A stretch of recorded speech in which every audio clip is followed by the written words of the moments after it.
The Late Night Alternative with Iain Lee on Talk Radio.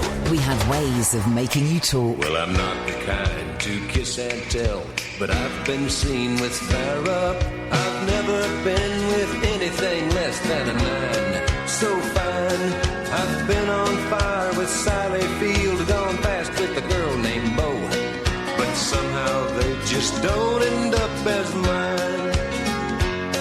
It's a death-defying life I lead. I take my chances. I die for living in the movies and TV.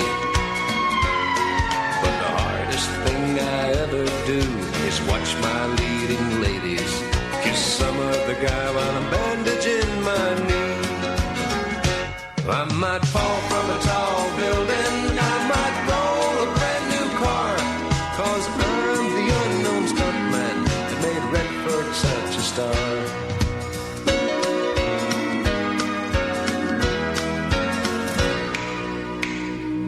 I've never spent much time in school, but I taught ladies plenty. It's true, I hire my body out for pay. Hey, hey, I've gotten burned over Cheryl Teague's, blown up for Raquel Welch. But when I wind up in the hay, it's only hay. Hey, hey, I might jump an open drawbridge or Tarzan from a vine. 'Cause I'm the unknown stuntman that makes Eastwood look so fine. Oh, you sexy MFI. So, filming this show on Thursday, game night. It's called Game Night, Celebrity Game Night or something, hosted by Lisa Tarbuck. Lisa or Lisa, I never know. Danny Baker, Susan Calman are on it, Reverend Richard Colton. As I told you the other day, dear listener, the Late Night Alternative. Oh dear, I just seen Catherine Boyle spill a whole pint of water. Oh dear, I just seen Catherine Boyle spill a whole pint of water. Yo, Boyle, he spilled a whole pint of water. Here's the thing, me and Kath are not at the top of our game today, right? And that's why I'm not even teasing her for that, because I know that if I tease her for that, she's going to cry. If she cries, I'm going to cry. Neither of us at the top of our game. We're both feeling a little bit ropey. More on that anon. So I'm doing this thing on Thursday, and as you know, there was a strong chance I might be singing at this show on Thursday, TV show for Channel 5. I got a WhatsApp message today about it.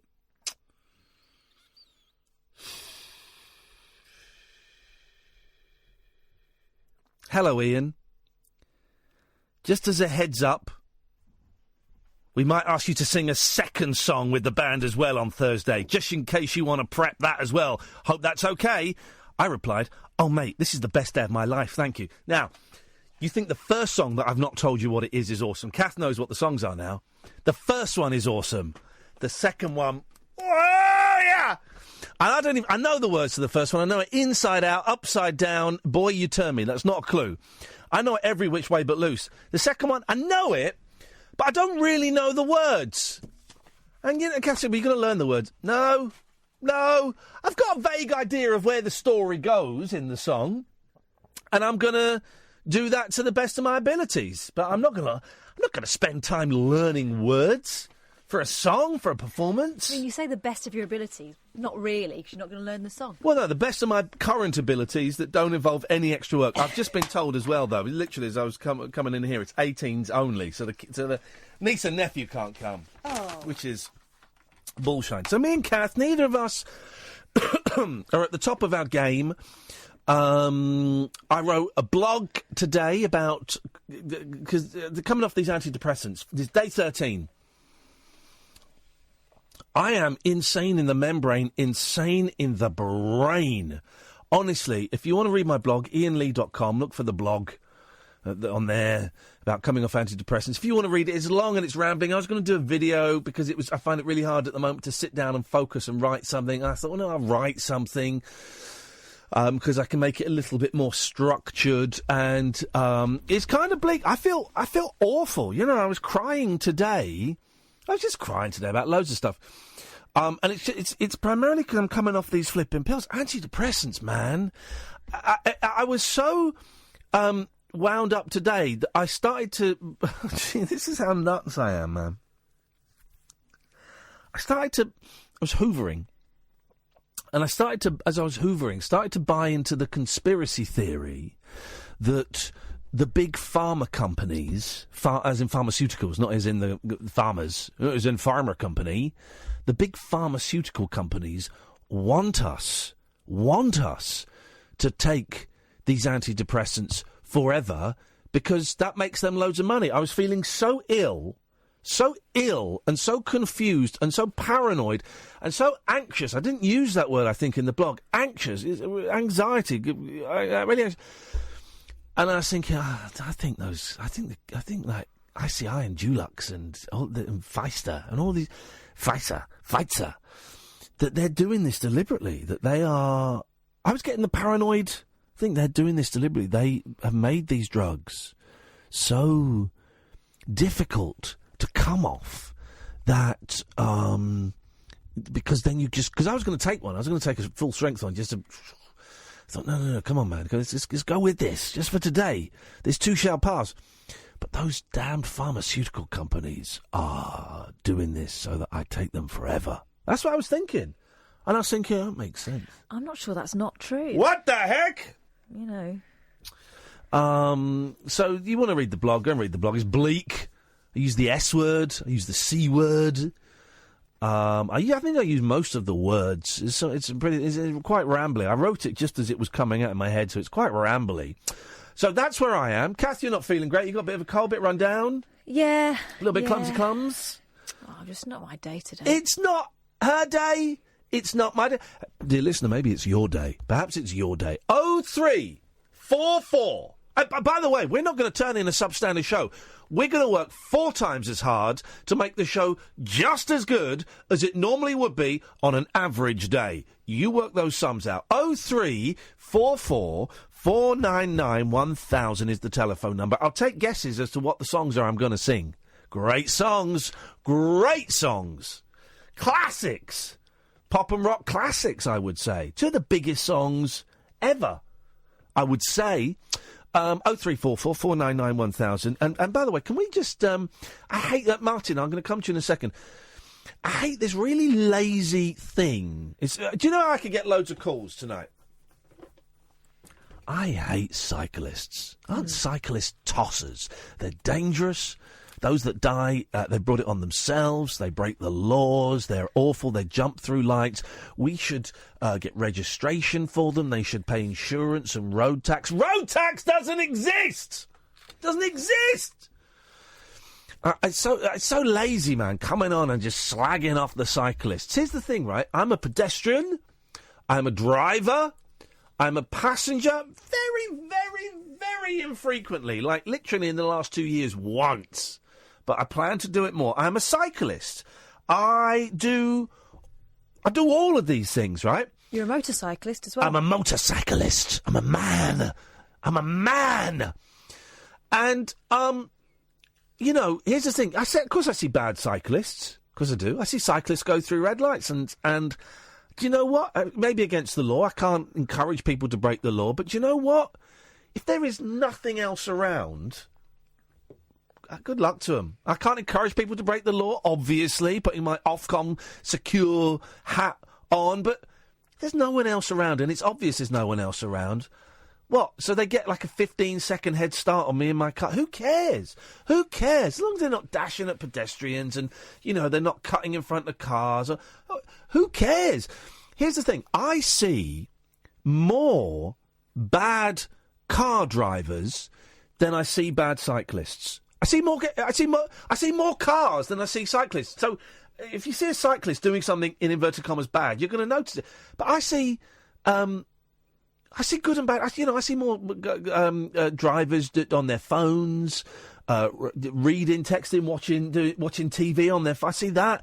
I see cars going through red lights and turning when they're not supposed to turn, and I see all of that. So I do get it, right? It's bloody lazy. It's lazy bear baiting to come on, as I've heard on this station and on other stations today, to come on. Isn't it time Don't know why I'm doing that Eamon's accent, because I don't know if he did it today. But isn't it time that we clamp down on these cyclists? No, it's time we clamp down on humanity. So I want to spread some love for some cyclists tonight, if we can, please. I love everybody. I love all kinds of vehicles. There we go. Thank you. I dumped that because we are on a language... We're on a family-friendly language tip right now. I swore then, and I dumped that because I'm learning. I don't like the idiots that think that roller skates, skateboards, and electric wheelchairs and buggies, and electric unicycles and pedalled unicycles, or those hoverboards you don't really see anymore, or the scooters. Or scooters, as in push scooters, are suitable for use on the road. None of those are suitable for use on the road. Okay, that's pavement, that's pleasure, that's back garden, that's parkland. It's not suitable for use on the road. But everything That's else, careful on the pavement. exactly. Actually. Careful on. Okay. Everybody needs to be a bit more careful on the pavement. 03444991000 is the phone number. Good evening, Martin. Good day. What do you want? What do I want? I was just listening to your excellent tirade about the difference between cyclists, motorists, pedestrians. Yes, well, you called up before I started that, so what do you want? Well, no, it's got me interested, Ian, to be perfectly honest, because we're all often kind of each and the other, aren't we? Let's face it. And I sometimes get a croggy. Do you know what a croggy is? Is it a boner or something? No, it's a baggy, okay, you know? That's great, Martin. Well, thanks for sucking the vibe out of the first 15 minutes of the show. It's appreciated. Yes, I do. Let's go to Tommy. Let's go to Tommy. Good evening, Tommy. Hi, guys. Hey, man. What you got? I need to ask you a question. Okay, bear in mind I've got a 7-second delay, so if you swear or do anything rude, it doesn't get broadcast. Only I hear it. But, yeah, go on. I'm not going to swear. You're okay. I'm going to ask you a question. Mano a mano. Okay? Have you ever worn a woman's knickers? Yes, of course I have. Who hasn't? Yeah. I think it's a perfectly normal thing. Yeah. Are you doing it now? No, but I do it at work quite a lot. And why do you do it? Do you get pleasure from it? Do you just feel more relaxed? Is it... What? Why? Tell me why. Tell me why. Well, tell me sweet little whys. Because sometimes it makes people laugh. What do you mean it makes people laugh? Are you showing it to them? Yeah, of course I am. So you're a flasher. Well, what you could call it, I don't know. Well, first of all, cards on the table. I don't believe you. But do you know what? We'll indulge you. We'll indulge you because it may be a full moon. It's very full moonish. We'll indulge this little whimsy, this little fantasy, this little prankette, if you want to call it that. Although I don't believe a word of what you're saying. So, what kind of panties do you wear? No. Ian, sorry. Sometimes at work, I go to another desk of a female colleague, I take their peanut chocolate bar and I put it on my head. Oh. I wear their Snickers. Okay. That's it? What is this, week comedy night or something? Is this an open mic show? Is this an open... I like that bit. That bit was good. The ending was good. The end was good. The first 3 minutes was rubbish. I think the end was only good because the rest of it was so pony. Is this an open mic night tonight? Which I thought we were only letting professional callers on tonight. Turns out anybody can call up. And there you go, dear listener. That's our screening process. We don't have one on this show. You won't hear that on James's show or Dotton's show or Matthew Wright's show or or Stephen Nolan. You won't hear any of that. And by the way, it's a year to the day since Stephen Nolan met me backstage at an awards ceremony and told me to get in touch with him because he thought that we shared a lot in common and we should have a chat, and then he blocked me on Twitter shortly after. A year to the day. 0344 499 1000. This is Talk Radio. The Late Night Alternative with Iain Lee. Unfiltered Night Talk with the original king of unconventional conversation on Talk Radio. We have ways of making you talk. I want Sean Walsh to win Strictly Come Dancing. I've decided I want him to win because he must have had the most horrific 2 weeks, 3 weeks since he got caught snog.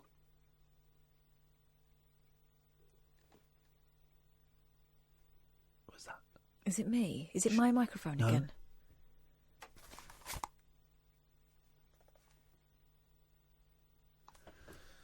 I don't know what it is. He must have had the most horrendous few weeks, right? He's gone from being a nobody. I mean, he's still a nobody, but now he's a famous nobody. For a few, he'll have a few months of fame. I had a few months of fame during and after the Jungle. And it's weird to go from a handful of people recognising you, literally a handful of people, to being on a TV show that's seen by 12 million people and being on... I mean, I wasn't really on the front page of newspapers, but he is. No, but as evidenced by the fact that he didn't think twice about, one, being drunk and walking down the street, and also being drunk and kissing someone he shouldn't do in the street. Because he didn't think someone was watching him. You couldn't see what I was doing in the jungle because there was no paparazzi there. I got up to some right shenanigans. I didn't. And I'm so glad that I had a week. I didn't come straight home to the UK after Australia, and I had a week in New Zealand, and I came back and sort of missed the kind of mushroom cloud of it.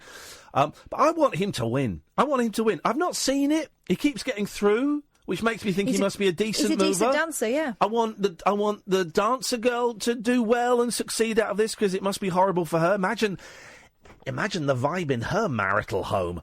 Ooh, man. You going off to dance again with Sean? Yes. Okay. That's going to be tense. I want them to win. Let them win. I like the fact that everyone's getting really peed off that they're doing so well. Well, yeah. Oh, there's a conspiracy. BBC wants to keep them in to keep the viewers. Nah, their kind of time is up. In terms of the excitement, no one's that. There was a picture of him in the papers the other day carrying a tray of Guinnesses. Guinness, I think is the correct term. That's how desperate they are. Let those guys win. I want Sean Walsh to win because then it's going to be really awkward as well for everybody who's kind of been slagging them off. It's going to be a tough old time. What it does suggest to me is that they're not being voted off. Yep. So, maybe the uproar isn't real, and maybe the uproar is completely made up by the papers. Here's the thing. When the Drunk Girls Aloud won Celebrity Big Brother and the Cocaine Man won the president, the pussy-grabbing Cocaine Man won president, everything changed. Trump and the lady, I can't remember her name, Sarah. Is it Sarah from... What's her last name? Hardy. Sarah Hardy, Party Hardy. Well, everything changed in the British landscape as to what was acceptable. Those two things were the precursor, I think. I may be incorrect in terms of date, but those two things made Brexit happen. So I think, Sean, listen, we've got Trump, we've got Sarah Hardy, we've got Brexit. Let's have Sean Walsh as our Strictly Come Dancing champion 2018. Let's give that guy a hand. Remember the new... think of all the girls he can get afterwards. I know. The new Cinderella, where it was all kind of be kind and be patient. And, she let people walk all over her. Obviously, that's not the lesson we want to teach our kids. Obviously, it isn't. And these guys prove that really anyone can win. 0344 499 1000 is the telephone number if you want to give us a call about that or anything else. Good evening, Alan. Hiya, Bob. Hello, Alan. You managed to stay awake this time. Well done. Well, I've got very sad news from the wrestling world. Someone I've never heard of has died? No. Someone's had to give up their title. Okay. Okay, well, tell us this, then get to the sad news. The sad news is Roman Reigns had to give up his Universal... Roman Reigns? Yeah, the big There's a man called Roman Reigns. Roman Reigns, the big dog. Surely his name should be Roman Ruins. No, his real name is Joe. And he's got leukemia. Hey, mate. So he's had to give up his Universal Championship. If only I know the disease, I know the sport, I just don't know the third part of this puzzle, which is the human being involved. He was 1/3 of the Shield. The Shield? Yeah. You literally could be phoning up and speaking Japanesey to me for all I know. Actually, I would understand. If it was Japanesey, I'd understand more of it. What? WWE. Yeah, I know it's wrestling, Alan. Don't care. Well, I see a silhouette of a man tomorrow night. That film looks like an absolute load of cack. I've got a feeling it's going to be my new favourite film because it looks awful. Awful. I cannot wait to watch the Queen biopic because it looks like it's going to be the biggest stinker in the world. Well, it's rumoured to win a few awards, especially a few Oscars. It's not going to win. That is not going to win an Oscar. Where have you heard this rumour? From Brian May? No, Brian May was Brian May was Brian May. Shut up! Shut up! Can you not hear me when I'm talking? Sorry. Then shut up, then! Bloody hell! That's not a swear. That's a category D. Whatever. I was going to say, I was making a joke about Brian May and badges and stuff like that. But you're saying Brian May gave a rumour. Yeah, that film's not going to win anything, man. It looks like an absolute turkey. I feel sorry for the lad in it because he had plastic surgery and teeth enhancements to make him look more like Freddie Mercury. So he's now screwed for the rest of his life. I feel sorry for Ben Hardy, who plays Roger Taylor. Why? Because he had a promising career, and to go into a turkey, even though the film's not been released till tomorrow. Hang on a minute. You just told me you're looking forward to seeing it, and you think it's going to win awards. That's my personal opinion. But I feel sorry for the real John Deacon. He's the bass player from Queen that no one hears from anymore. He's retired, isn't he? Yeah, he should pull his finger out and he should start his own. Listen, if the drummer and the hair can call themselves Queen, then the bass man should start his own band and call it King. I can't because of Mark King. Call it Prince. He can't because of Prince. Call it Princess. Can't because of that singer from the 80s. He should call it Duke. Can't because of David Bowie. I don't know. He should call his band Buck House. Hang on. Yeah. You about to You've fart? just got an idea for a topic. Have I? Oh, here we go. What name could John Deacon call his new band? Thanks very much for your call. Oh, it's a niche topic, and we do niche on this show, but that's pretty niche by our standards. 0344 499 1000 is the telephone number if you want to give us a call tonight. You can do. This is a story. Woman who broke her vagina. Oh, dear. Shares hilarious warning about using sex toys for the first time. Nadia Bakodi, have we done this before? Has revealed how getting adventurous in the bedroom after months spent in a sexless marriage. Months. Months, wow, okay. Leave it. Steady. Caused her to break her vagina. My God. Now, we've all seen that Sex and the City scene. I will have, because I love Sex and the City. I've seen all the episodes. I won't watch the movies. I saw the first movie. I won't watch the second. I'm glad the third never happened. The second was really awful. It looked awful. I saw the trailer. I went to the pictures. The one where Charlotte discovers the rabbit vibrator and cancels all plans for the seeable future in favour of time alone with her new toy. Well, one woman from Sydney, Australia, has had her very own Sex and the City experience. And let's just say things didn't end as well for her as they did for Charlotte. Sex columnist... Oh, right, there's an angle. Nadia Bakodi has revealed how her vibrator broke her vagina. What do we think she means broke? I have no idea. Can you fracture it? Can you shatter it? I mean, it goes through. It reminds me put through its paces. What with children and that. But I think it's quite hard to. You know about the kids. Tell me about that. I think they're quite hard to break. And now she wants to share a warning with other women in hopes of saving them from making the same mistake. Let's get down to Does she mean she desensitised it or something? Well, let's find out. We're going to read this story. We're going to find out the details.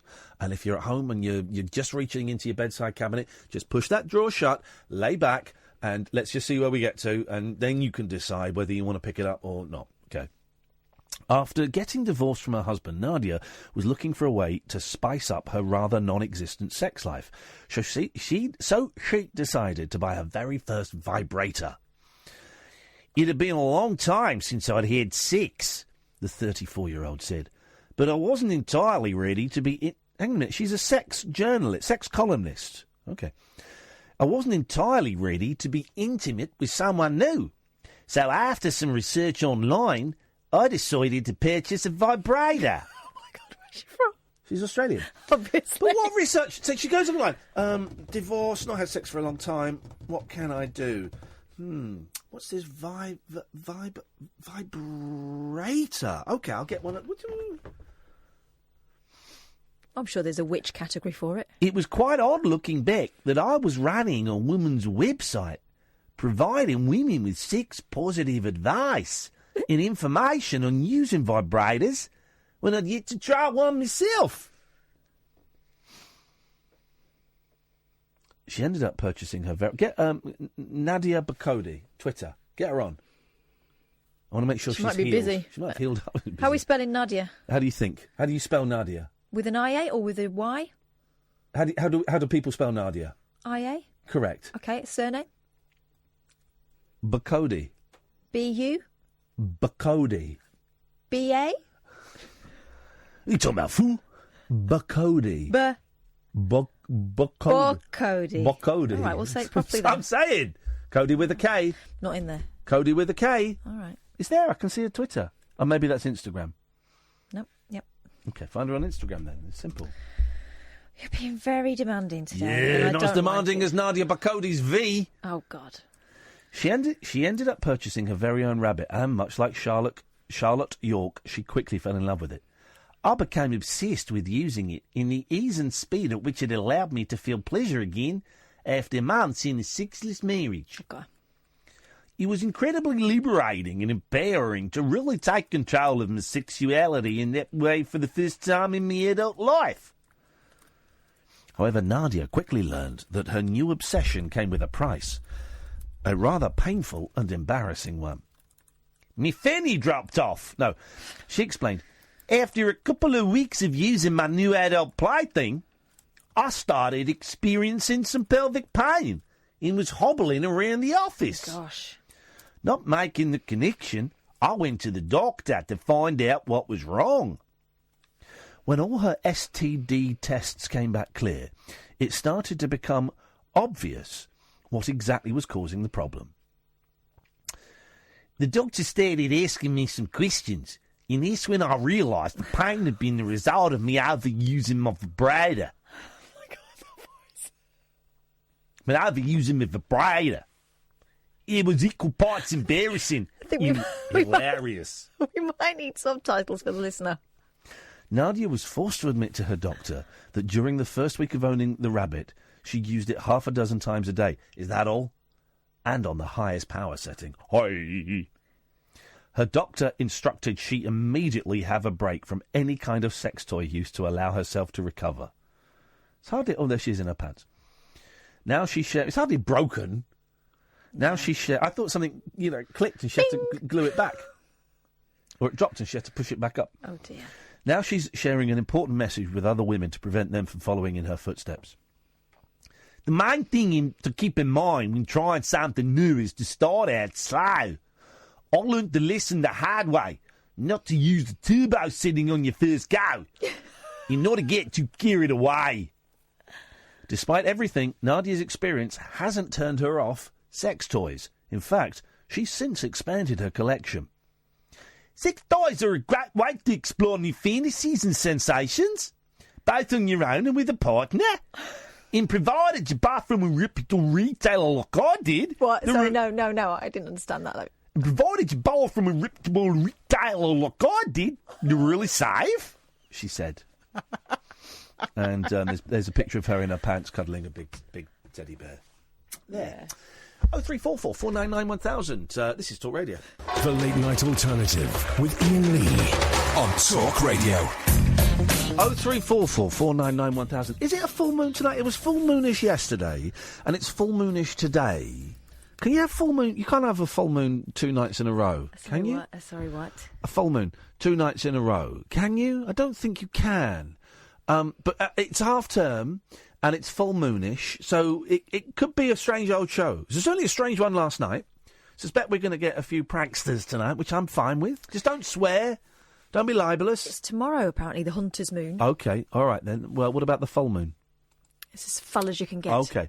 Good evening, Michael. How are you doing? Very, very well, Michael. What have you got for us this eve? That woman with the vibrator shouldn't have connected it to the car battery. That's the thing. Problem. Do you remember when... Oh. There's that smoke alarm.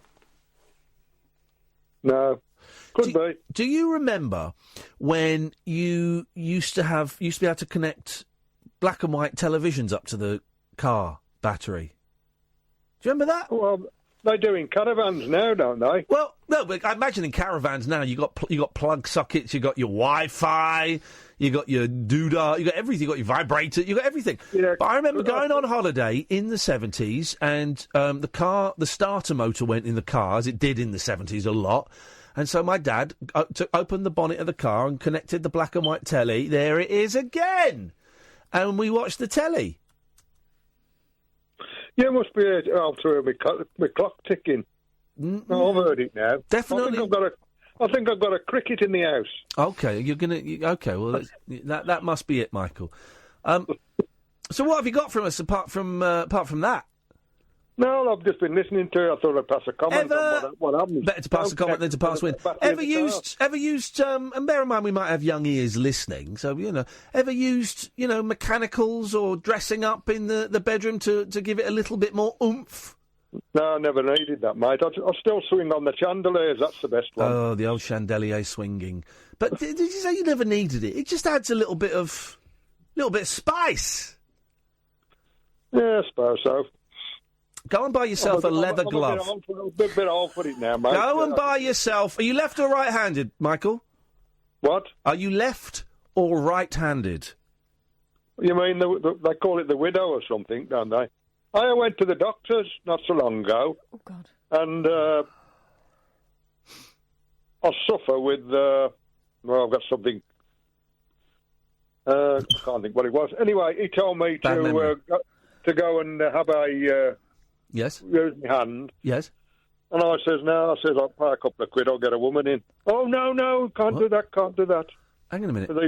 He was Indian and he didn't believe in it, so... Right, hang on a minute. There's so many offensive factors covered in that one story. So you went to the doctor and he told you that there was something wrong with you and you had to masturbate yourself to make yourself better? Yeah. What was... Well, because I know that masturbation is good for the prostate. Was it the prostate? Correct. Thank you very much indeed. Okay. So he told you to do that, and you said no, you were going to get a couple of quid and get a woman in. And the doctor... I'm not quite sure what his ethnicity had to do with it, because I know they have sex workers in India, but the doctor said, no, you can't do that. No, he didn't. He said, no, don't do that. He said, use your hand. Yeah, well, it's cheaper and quicker and less degrading for everybody. No, but it's not so much. You don't get the satisfaction, do you? Well, okay. And so did you? What? To follow either hit? Right. Could he not get it on prescription for you? More than likely. Okay, thanks very much for your call, Michael. It's a strange old world we live in when Indian doctors are telling white... British indigenous men to masturbate and not to pay for sex with women? How dare they come over here and tell us who we can and cannot pay for sex? These Indian doctors saving lives.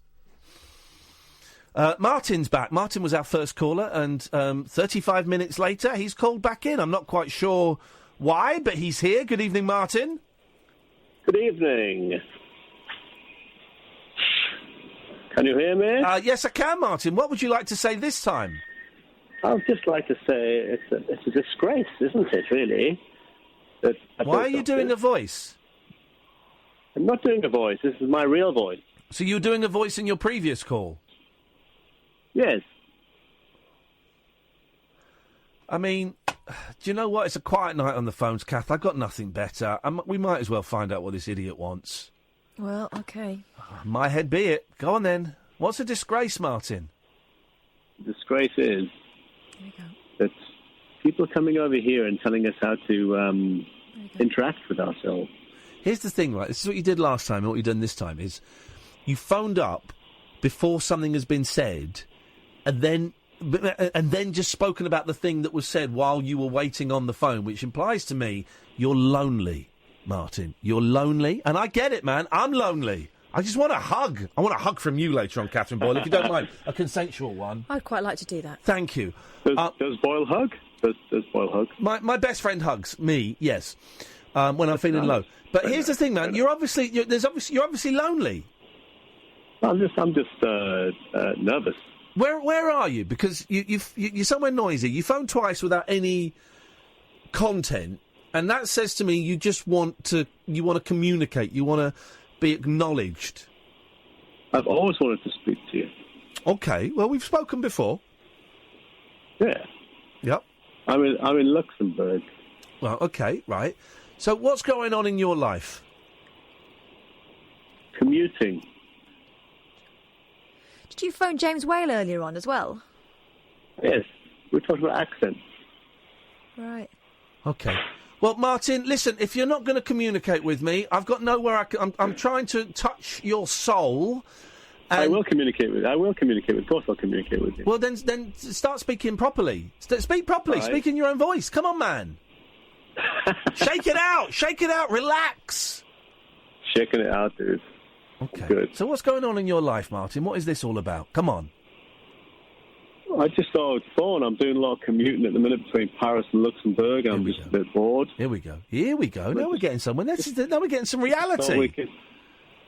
Yeah, but it's difficult, isn't it? Because you get a bit nervous when you're getting queued up to come on. Yeah, it's a nerve-wracking experience phoning a radio station. I've done it a few times. Get this, Martin. I texted another radio station the other night at the weekend, about 3 o'clock in the morning, and I texted a radio station because I had a point about what they were saying, and I had a very good point to make, a unique experience. So I texted them, and then I turned my phone off, but was still listening to the radio station as I fell asleep. And I woke up the next day, and there was a voicemail from the producer saying, "Hi, Ian, we'd love to get you on to talk about that time you were nearly on Celebrity Hunted. Could you give us a call?" They phoned me up to put me on the air. And even though it was like 5 hours later and it had gone, I got nervous. It is nerve-wracking. There's no doubt about that. It is nerve-wracking. But so what are you listening to us on? Are you listening online? How are you listening to us over there? I'm on online, yeah. I've been listening to you since LBC days, mate. Hey, come on, man. Come on, brother. Come on. We got involved in a slightly strange situation once where I sent an email. Yeah. It got read out on LBC. Right. And you picked it up, and it was something to do with the smudger. Do you remember that? The cock smudger? Yeah, I'm the mook. Shut up, man! You're not! I am. No, you're not! You are not! I am the mook. Are you really? Yep. This is... If prove it. Prove it to me. Prove you are the mook. So my grandfather told me that sailors... It could be. During hard times on the seas, would pull out a Bible. Say no more. I don't want you to say any more. We can't say any more. No, don't want you to say any more. Hang on a second. Stay there. Because okay. I'm just trying to get my computer to do something. Are you going to find the email? Hang on a minute. Here we go. Just excuse me while I... and I hope you have... Good morning. When I stop...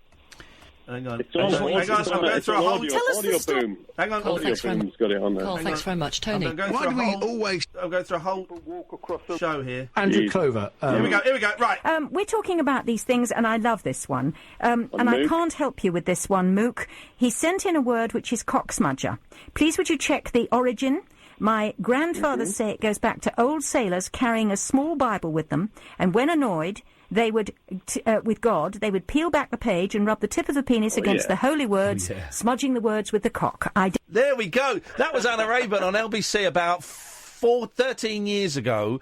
That was you! Yep, that's me. Mate, I owe you a drink then, because I've been doing a live show for the last couple of years, and that has been a huge part of the show, me playing that clip. Seriously? Yes, mate, you've earned me money, so I owe you a pint. Hey. Sorry, I came on as Martin. I'm not Martin, I'm Mark. You didn't listen. Listen, man. It's cool. And I'm sorry that we had a go at you, but you were pretty fired up at the start, though, weren't you? You were an idiot at the start. You were an idiot at the start. I prefer this. Worried. Don't be worried, man. Come on, listen. I prefer this. I prefer communicating and talking, and now. You know, your first call was lousy, and this second one was going to be lousy, but now we've played a really funny clip, and we've kind of put a full stop to a sentence that has been writing itself for the last 13, 14 years.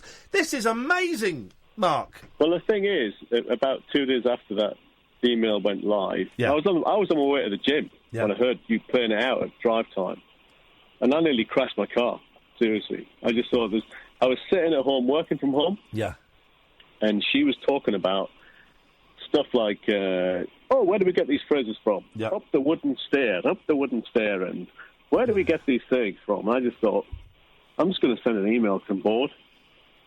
And can you believe that she cobbled her show together so badly that she just read stuff out? Yeah, and she was furious. And her team, who disliked her immensely, found it hilarious. So you're a legend, man. That is a legendary bit of pranking. I've been known to prank, and I've minor comedy endeavours, but you know, things haven't been quite so. But here's the thing: you can't get one past me, brother. You can't. So don't try. That. Don't try. Let's just phone up. Now you phoned up. Let's just phone up again and talk. Right. All right, man. Listen, nice to talk to you properly. Thanks a lot. No worries, mate. Cheers. Bye bye. There we go. That worked out nicely. Yeah, because the thing is, we can tell when someone's doing a thing. Yeah. I enjoyed that. Hang on one second. We've got Dreamweaver coming up. We've got Nollock coming up. Nollock will come to you next. 03444991000. This is Talk Radio. A star-crossed soapbox for sailor boys, stable girls, I'm on the edge. and stripper grands. It depends who you're with, and it depends on the situation. Late night speech radio with a difference. Thank you. The Late Night Alternative with Iain Lee on Talk Radio. It's starting to turn into the show's getting a bit of a groove tonight, isn't it? It's from, both of us feeling a little bit rough, and that's fine. Here's the thing, when one of us feels rough, the other one is normally able to take up the slack. And I can't think of very many times when both of us have been feeling wafer thin. And we are tonight. Here's the thing, of course, I'm getting hyped up because I'm in the studio, and that kind of hypes me up a little bit. I felt so lousy today, man. A lot of crying and stuff. But I've got a runny nose. It looks like I've done cocaine. I haven't. So we're both feeling a little bit, But the full moonish vibe, the half-term vibe, is creating a little bit of late-night magic. A lot of people tweeting as well today saying that they're coming to us because they don't want to listen to LBC anymore. You're very, very welcome. Very different vibe on this show. Some of the other shows is similar in that they'll discuss the bigger issues of the day, but this show we tend not to. So you can give us a call about anything. 03444991000. Nollock, stay there. We will come to you in a minute. Good evening, Dreamweaver. Good evening to both of you. He's a man who tried to get us in trouble. No, I didn't. No. Come on, man. I panicked. I've been drinking with my partner, and I panicked. Don't worry. It doesn't matter. Listen, people don't know what's on. We're cool, brother. We're cool. It took me a long time to call in. Well done. I'm glad you called back, man. What you got for us tonight on this almost full moonish show? Well, you're talking about this full moon for the last few nights. It's been great out there, right? Yeah, it's beautiful, isn't it?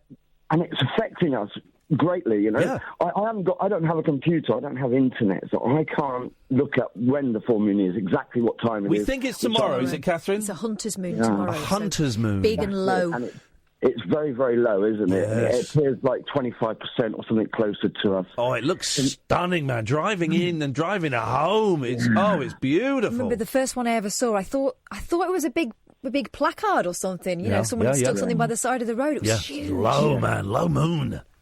Well, they call it a supermoon, I think. No. I think that's different.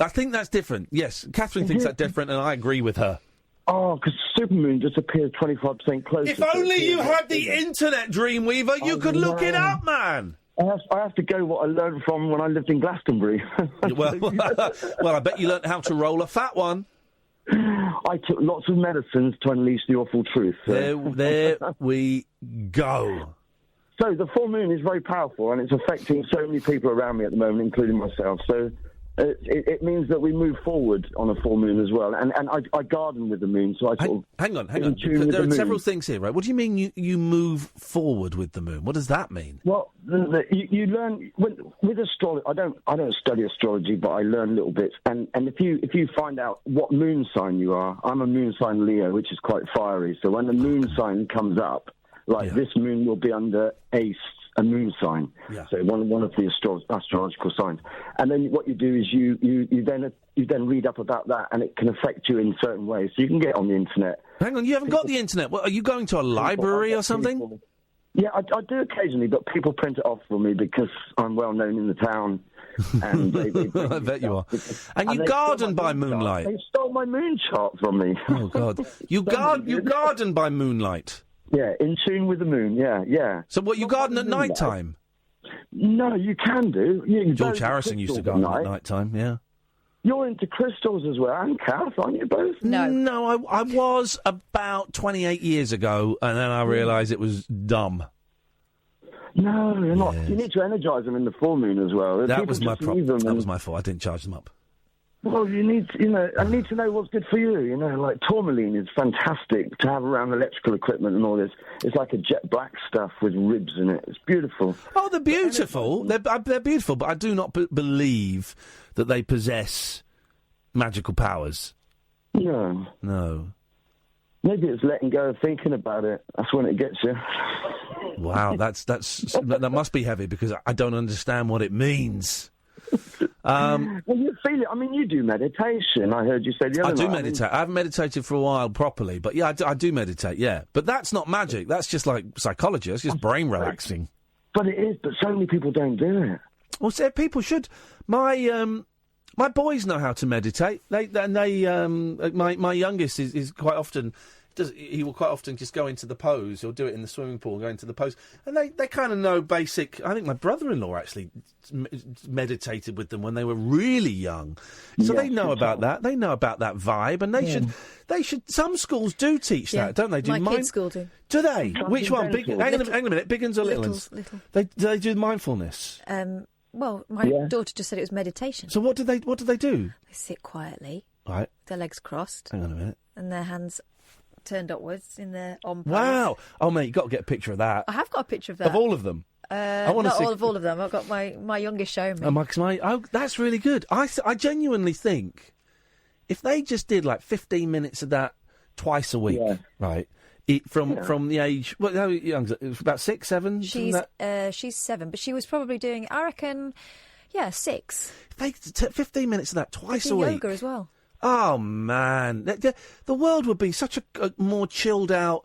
I went and sought out meditation on my own when I was 17. I had to pay for it because I did TM. But the world would be such a chilled out place if everyone meditated, man. Well, that's happening. That's happening, both of you. It's all around the world on the hour.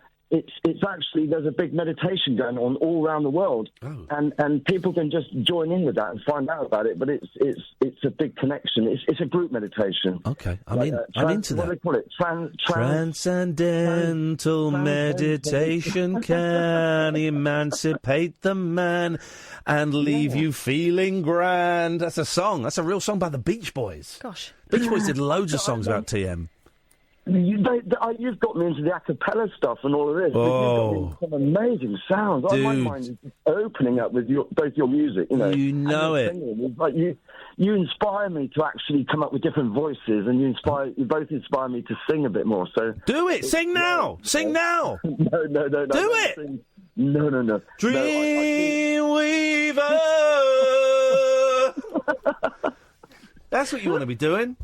I played that to somebody today. I never even knew about that song. Yeah, it's about you, brother. And I kept being played, yeah. And there's a wine after Dreamweaver as well. Yeah. All right, listen, I've got to go because we've got to go to the news. Nice to talk to you. I'm glad you called us again. 0344 499 1000. We've got Nolik, he'll be coming up after the news. We've got Martin, we've got Mike. Busy old first hour there. Lot of new and newish voices the last couple of nights. This Hunter's Moon, this half-term, is doing something. A little recap what we've talked about. Broken vaginas, cyclists, and sending a bit of love to the cyclists. What else have we talked about? Well, a bit of meditation just then. Meditation. Nothing of any great... the Strictly Come Dancing. I want the naughty boy to win. I don't want him not to win because of what's happened. Yeah, I want him to win. I think he needs a confidence booster after what's been going on. I don't approve of his behaviour, but, I can't say that I've not done some of the stuff that he's done, some of it. You can't condemn a guy just for that. If you want to give us a call, we've got a few calls lined up, but you'll be very welcome to join in the fun. 0344 499 1000. 0344 499 1000 is the telephone number. You'll speak to Sam, he will call you straight back, and then you'll be on the air with me, Iain Lee and Catherine Boyle, the Late Night Alternative, weeknights from 10 on Talk Radio. The Late Night Alternative with Iain Lee on Talk Radio. We have ways of making you talk. I'm in the driveway! What are you talking about, Mom? Hey, you! Hey, Will you get off my front lawn with that car? Shut up. What are you doing? Hey, you can't talk to him like that. Hey, I'm going to call the police. Hey, listen, I saw the whole thing, and you're... You keep out of it! Shut up! What are you talking about? Oh, why don't you go rest me through? It's time for me to meditate. What time is it? How long has it been? Bubbles and wrinkles floating through my mind. I must have drifted away.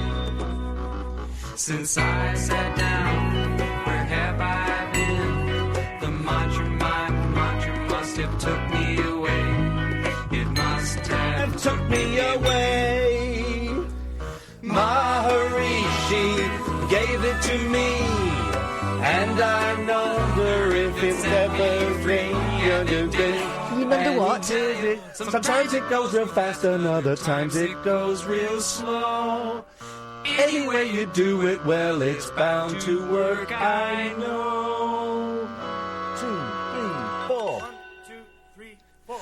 Transcendentation should be part of your life. It's simple, it's easy as making this rhyme. Transcendental meditation really works for me good. Much more than I thought it would. That's a song, that's an actual song on an actual Beach Boys record. OK, guys, can you go and do some proper songs now, please? OK, guys, Nolik, we've got to stay there. We've got Martin, we've got Mike. We have got Drusy. Good evening, Drusy. Hi, Ian, you all right, mate? How's it going? I'm very well, thank you, Drusy. I was talking about the poor lady that suffered the... Drusy? No. Hang on, I'm getting the thumbs up from Sam. Yeah, ruptured organ. So are you allowed... Hang on 1 second. No, let's have a little... Was he or not? No. You sure? No, but he... Yeah. Go on. Let's have this. Well, it's just... It does a thing every time, that's all. Oh, OK, right, fine. Yes, OK, yes, all right. No, we're going to have... Yes, go on.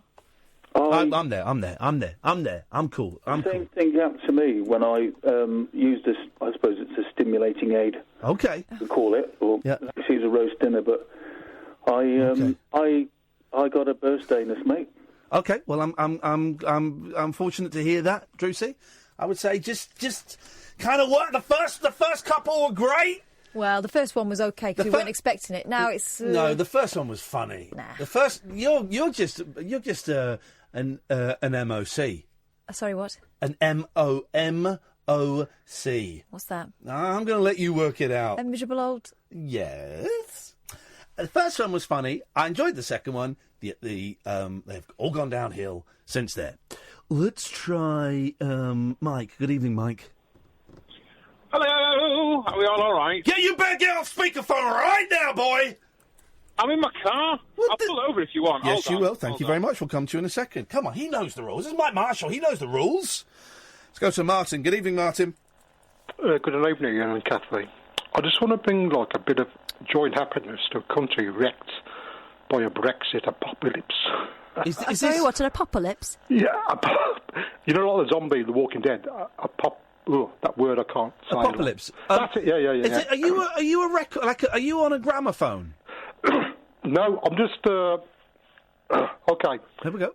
Because I sang a song 2 weeks ago with Kathy, Limp Bizkit, which didn't go around too Oh, well. God. right, I heard yeah. Martin. I was at home playing the Spider-Man game on PlayStation 4, and I heard that. And I texted Catherine and said, what is this? That was the worst bit of radio. No, it wasn't. No, it was awful. No, it can't be worse than Drewsy. It was... No, I quite liked the first couple of Drewsies. The last few have been rubbish. The first one was funny. But this guy singing Limp Bizkit for about 8 minutes it was awful. It was awful. Yeah, but it was so awful.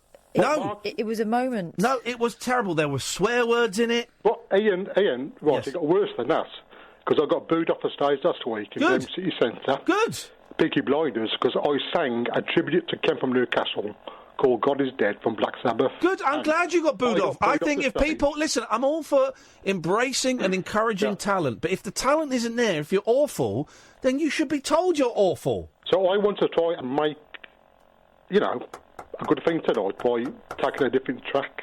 If it's some rubbish heavy metal song, then I ain't interested. Well, can Kathy decide the nuts? I don't know who Kathy is. I don't either. Kathy? Kathy. Okay, can I have a crack, right? No. It's Led Zeppelin, Kashmir. Can I just have 1 minute, please? I tell you, I'm going to give you... Let me get my stuff. I'm going to give you 30 seconds. Right? Okay. I'm going to set it up and get me... synchronise it. You get up, you synchronise. You're going to get... Okay. You synchronise. Right, and John Bonham's son's on the drums. John Bonham. He says. John Bonham. Okay, I'm going to synchronise it now. I think he probably did in the 70s. You got 30 seconds. 1, 2, 3. Stop. The clock has started. 5 seconds. I like this riff. Don't like the singing in it. 10 seconds have gone so far. You just playing a record, or are you going to join in? 20 seconds.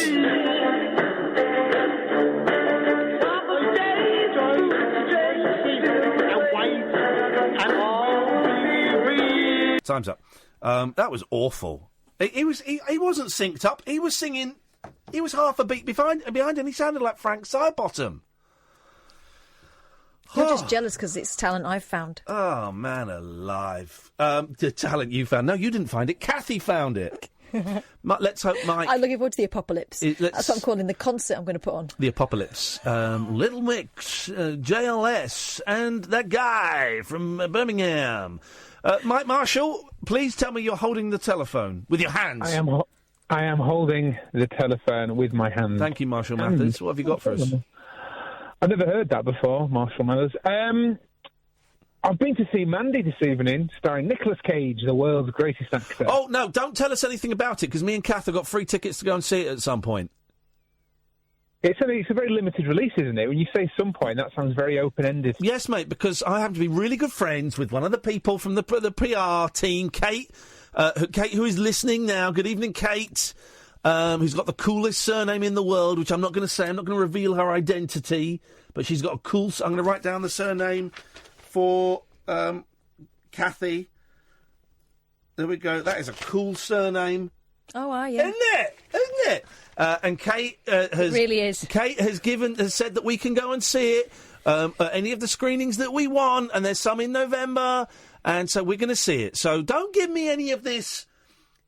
I'm so sorry for what I've just done. I was shouting there, and you know why. Don't give me any of this, it's exclusive, you won't get to see it, this is... Don't give me Don't fan it at me. I'm fanning it away from me, because I'm choking. I was just worried you'd miss it. I wasn't trying to... Is it?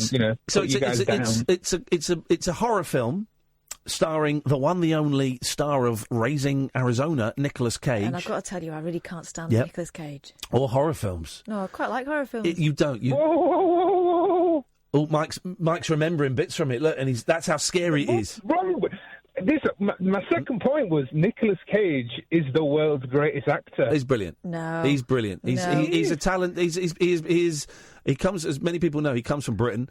He's British, and he is the greatest actor this country has ever turned out. Forget your Laurence Oliviers and your Hugh Grants and your Danny Dyers. For me, Nicolas Cage, it sums up Britain and British acting, unlike Is he any acting other. like a man who's not wearing a wig this time, or has he got the wig on? Because I He's can't. got a hair transplant, clearly. Oh, He's had a hair transplant. I do fixate on the hairline every time. So that's actually his hair.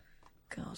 But I think I've not tugged on it or anything, so I can't say with absolute certainty. Is it off-putting, though? Because it used to be off-putting in the past. Can we stop talking about the man's hair? All right? Let's talk about his performance. All right. Lady Gaga's hair put me off in Star is Born. Or I tell you what, let's talk about a female actor, and I call them actors, and let's talk about lovely boobs. No. Because the lovely boobs get in the way of the acting. It's quite different. I just no, said... it's not if she's had a boob job. It's not. It's exactly the same thing. Okay, well, I talked about Lady Gaga's face and hair putting me off in The Star is Born. Exactly the same thing. Stop it, man. How is A Star is Born? Apart from in Uncut magazine, where it got 6 out of 10, everywhere it's getting like 4 or 5 stars. It is atrocious. They did give us wine in the screening. It is absolutely atrocious, that film. It is. There's some good bits in it, but it's lousy. It's ponderous. It's a stinker. She's good. I'm going to have to go because there's a call on the other line, but thank you. Oh, I'm glad the other Bye. call's more exciting. Thanks, Mike. It's Nicolas Cage. Then what are you saying about my hair? I think she shows great talent as an actor. I just don't think that was her part. No, it's a lousy, stinky film. I've got the Judy Garland version, though, because I want to watch that again. Is that the one with Jimmy Stewart? No. James Mason. James Mason. James I'm Mason. going to make you into a star, and then I'm going to kill myself. But it's about they're movie stars in Yes. it, not rock and roll stars. They are. It was Streisand that turns him into rock stars. Rock stars. Of course, in this one, he should have been turning her into the voice of Alexa or something. I'm going to turn you into the voice of a robot, because that brings it up to date. Nollook.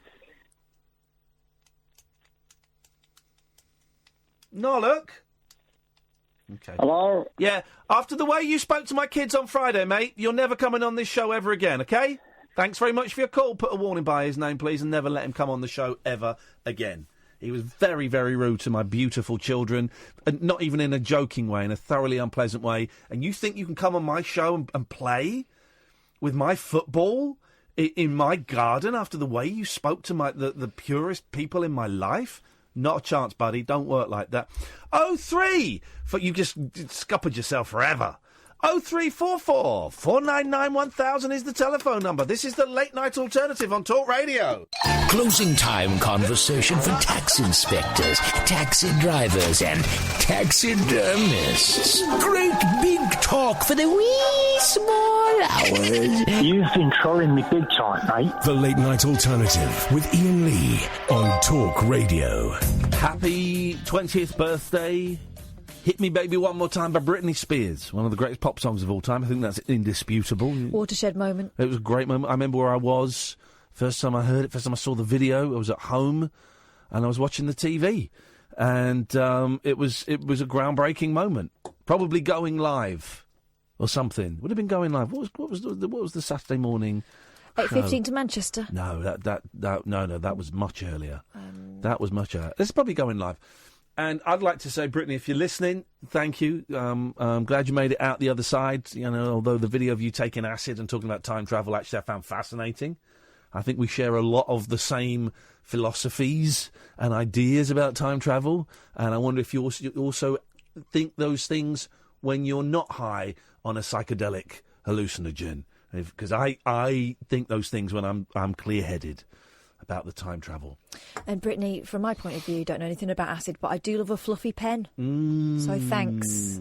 Isn't it great that she's still alive? Yeah. After everything, because we were all waiting for her to top herself or to, car crash. The shaved head. It wasn't looking good, was it, for Britney? When was that? 2005? Yeah, why not? I mean, yeah, she was going out with Kevin, somebody. Federline, she's married. Kevin Federline. Were they married at that boy, point? oh boy, was she ever Federline with that guy, with that loser. That guy Federline to her. But she was fed a line or two, probably. Yes. 2007. Oh, yeah. And we all lapped up her very quick mental breakdown. We lapped it up. I was probably lapping it up at the time. Well, you've got to remember where it'd come from. I mean, she was, 16, 17 when she became really, really super famous. One of the most famous virgins on the planet. Yeah. Remember that whole thing that she'd promised to wait till she was married, that whole thing? That. Even though she was clearly going out with Justin Timberlake. Yeah. And then when they broke up, it was like... That's when that facade was dropped. She came back as a woman. She's grown into a great woman. She's grown into one of the greatest women. What happened to, and I suspect she was superseded by Lady Gaga. Aguilera. I used to like Aguilera. I thought she had a great voice. She had her own problems. Stunning, did she? Yeah. I don't really know much about her. Drink. I know she... Oh, was it? Mm-hmm. Was it really? Yeah, she got married, didn't she? And then it seemed to have stabilised. You're beautiful. Was that her? Yes. That was a great song. She's great. What was it, an advert? Or she was like the Dirty Britney, wasn't she? She was. She was like the Rolling Stones to Britney's Beatles. She was. I always thought, was it an advert or a pop video where she's on a chair, she's in an office, and you just see her going up and down? And so from the window it looks like she's having it off, but she's just playing with a chair that goes up and down. That was the punchline to it. I don't know. It may have been an advert for Coke or something. Mm-hmm. She was great, Christine. It was booze, was it? Yeah. Isn't that a shame? But then she had a voice. Yeah. She could wail. Pretty sure she still has got a really good voice. But it was Timberlake that came out victorious of the three Mouseketeers. Well, it's always the bloke, isn't it? The patriarchy is weighted in their favour. Well, they were all really famous from an early age, and I always think you've got to be extraordinary not to go off the rails at some point. When you get everything you want when you're 18, what's the point? Yeah. Yeah. So either he did it in secret or he didn't do it. Yeah, it possibly had a team that were better at putting up a barrier around him and hiding it from everyone. Maybe because he was in a group. Yeah, or he didn't do it, or he was. I was going to say sensible, but sensible is not really the right word. Or he was just lucky and managed to escape the pitfalls. He makes movies now, doesn't he, Timberlake? He does everything. I always confuse him with Leonardo DiCaprio, though. Yeah, well, he can act. He goes on Jimmy Fallon a lot. Jimmy Flannel? Fallon. Because Britney tried a movie, Crossroads, that didn't work. It was awful. I did watch it, yeah. Was it? I loved Britney. Yeah. I love Britney. And then she went through a phase, like she went to Vegas and stuff and started doing a lot of work in her pants and being walked up and down steps by dancers. Yeah. But by all accounts, she's back with a bang now. She and I think, would get on. Mm-hmm. I think we'd have a great time. I think we'd ruin a hotel room. I think if she just got to know me. Oh, God. If she just got to see the man behind the microphone, then I think, what is she now? She's got to be like 35, so that's legal by quite some way. No, Hit Me Baby was 20 years ago. She was, 17? She's 37, right? Fine. Okay, I can work with those stats, and I think she could work. She needs a father figure. Oh, God, no, she really doesn't. She needs a father figure. She's 36. Okay, well, she needs a guiding hand, probably a firm hand, to help her. This is a bit creepy now, mate. It's not. What is creepy? Especially that noise you just did. Hey, Britney. Well, all I'm saying is, if anyone has her telephone number, it'd be great to have a chat with her. Britney, go extra if you're not. It would be the book. Great to have a chat with her. Just talk.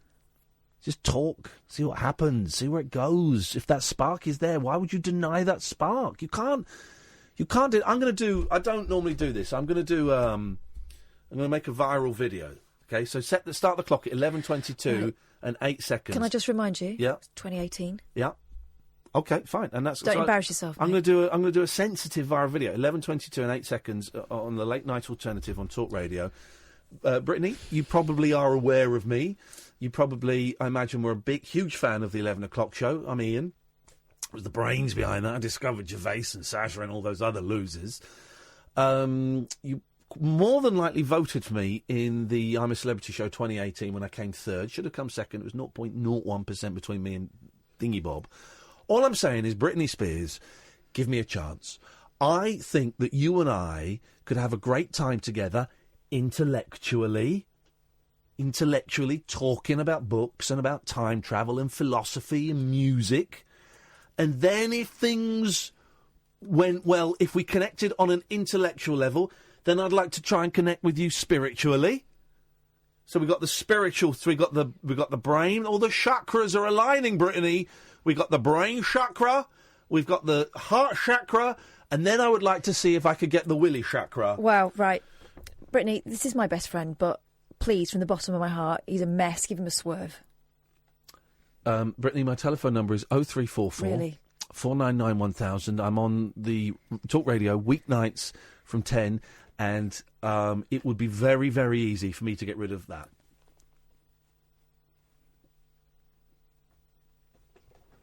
Make that viral now. Can you make that viral? And if it goes viral... So Brittany calls? Yes, mate. Here's the thing. Here's the thing, right?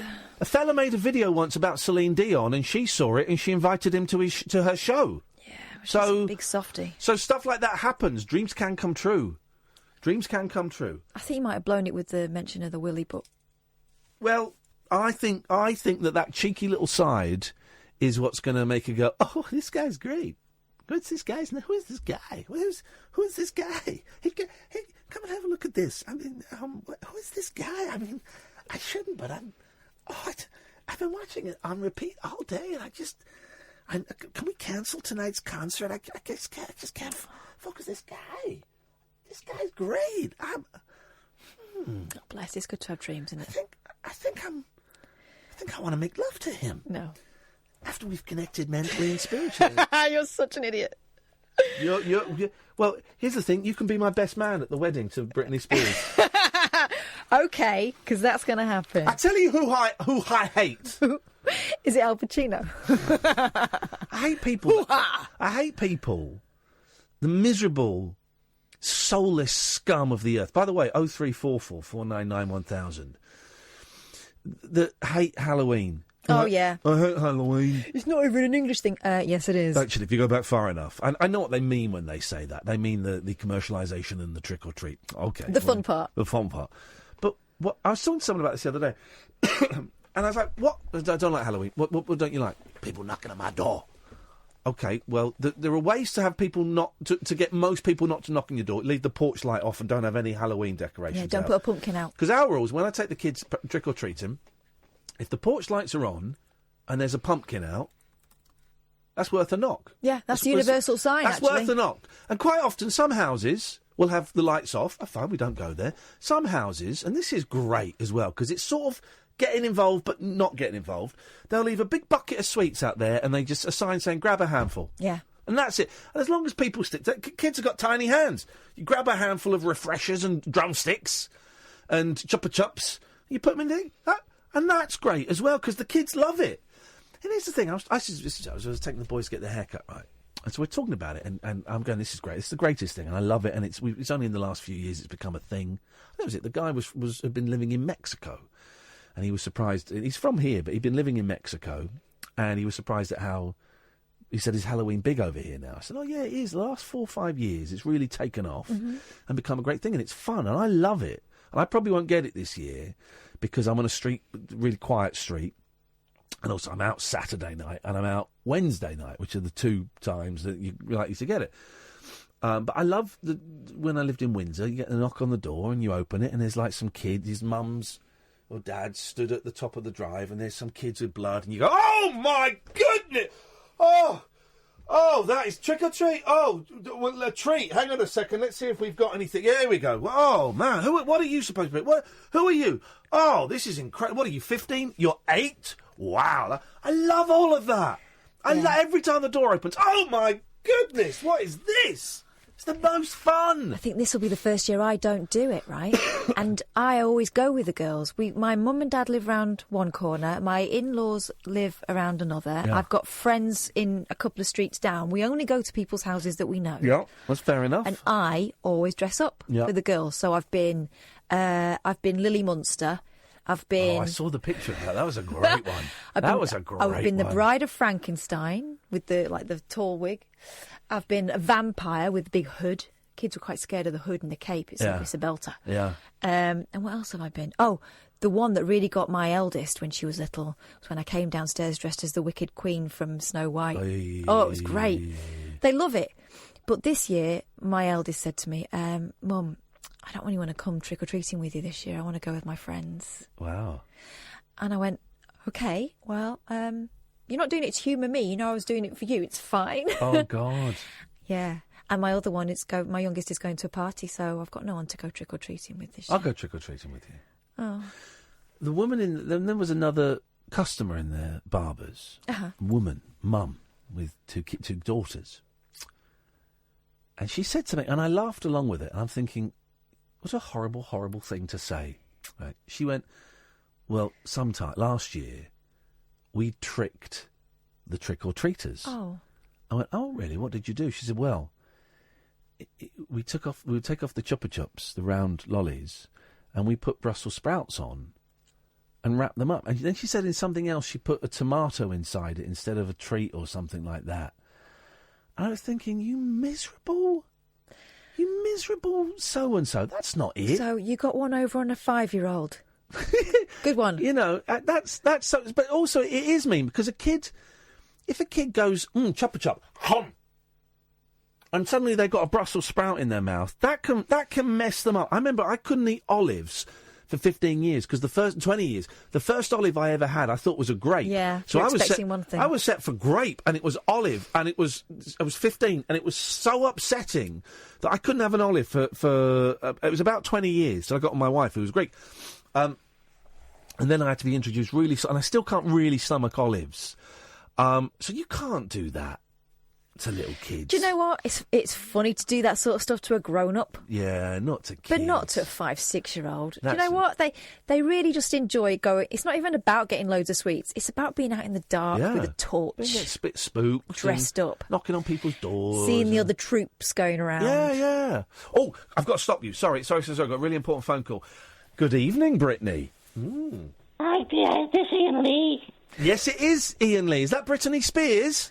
I just heard you talking on the radio. Yes. You were wanting to do a hookup? I want to do a hookup with you, Britney Spears. I can't believe it's you. That's amazing, man. Like, do you have your own legs?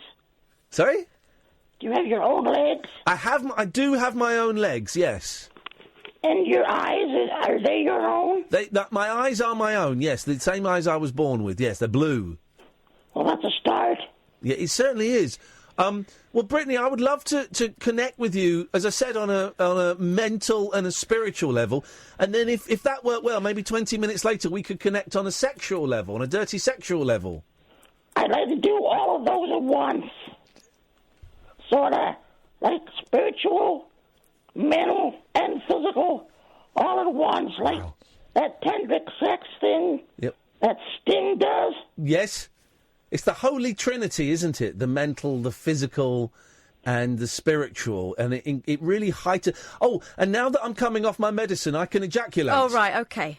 Have you done that shit before? I ain't done it before. I've done it before, yes, Brittany. So you need to know what to do, huh? I wouldn't know... I can bring a DVD or something to show you. Can you stick it on YouTube? I will stick on YouTube, yes. Brittany, listen, give your details to Sam, and I'll call you off air. This is it, Boy Lee.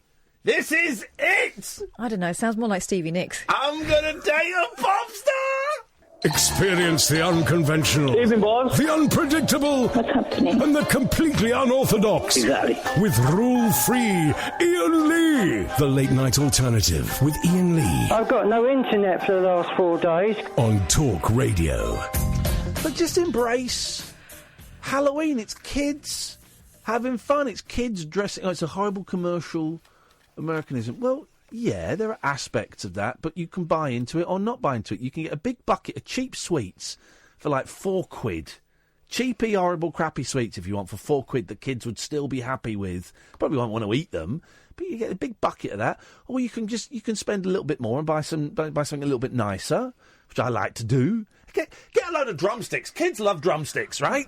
Do that. But you don't have to go and buy all the decorations and all. You don't have to do that. You don't even have to have a pumpkin if you don't want. My mum's done that. She's got a bowl with a claw hand that comes out and gets you when you put your hand in. Oh. She's got a ghost in a bottle. Watch, what's it, Doolittle 2, Goosebumps 2, because there's one of those. Oh, is there? But you don't even need to get a pumpkin if you don't want. Pumpkin's like £1. You don't even need to get a pumpkin. Just write in a bit of card. Halloween as well. Trick or treat, welcome here. Stick that on the door. That's it. You can do it for nothing, man. You do it for pennies. Listen, I get it if you've got, we live in areas where it's generally little kids that come round and knock on your door. I think the oldest kid that comes round is probably about 13.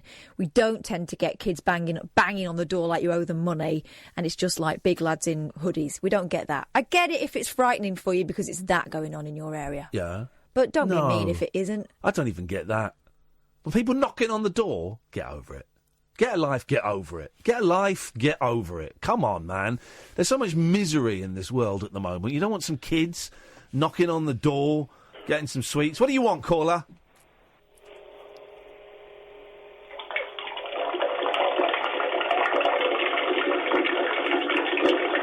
OK, well, that's a noise. What have you got, Catherine Boyle? 0344 499 1000. Switchboard is empty. 0344 499 1000. Give us a call if you are one of the Halloween haters, or if you embrace it. Let us know why, because I just think it's fun. Kids knocking on my door when it's dark and dressed up and blood dripping out of them. That's great. Go on. Right, staying with the Halloween theme. Yes, man. Here's one of the things I really love about festivals and holidays in this country, right? Yes. There's always someone who puts on an event that's flipping rubbish. Parents have slammed a Halloween event, Scream Mania, in Greater Manchester. It promised amazing special effects and a family-friendly immersive atmosphere. Here we go. Families are saying it's going to be rubbish. A shambles. Organisers of Screamania promised to transform Reddish Vale Country Park in Stockport into a spooky and entertaining attraction. But families who attended the opening day on Saturday, according to the Mail, said the event was a failed apprentice task. And claimed an inflatable maze fell apart within 2 minutes. By the way, that's a terrible put down. I know. A failed apprentice task. You know exactly what they're talking about. And claimed an inflatable maze fell apart within 2 minutes while staff ran around like headless chickens, which could be quite spooky in some lights. Yeah. Others said they merely found some go-karts and half-put-up marquees in a field.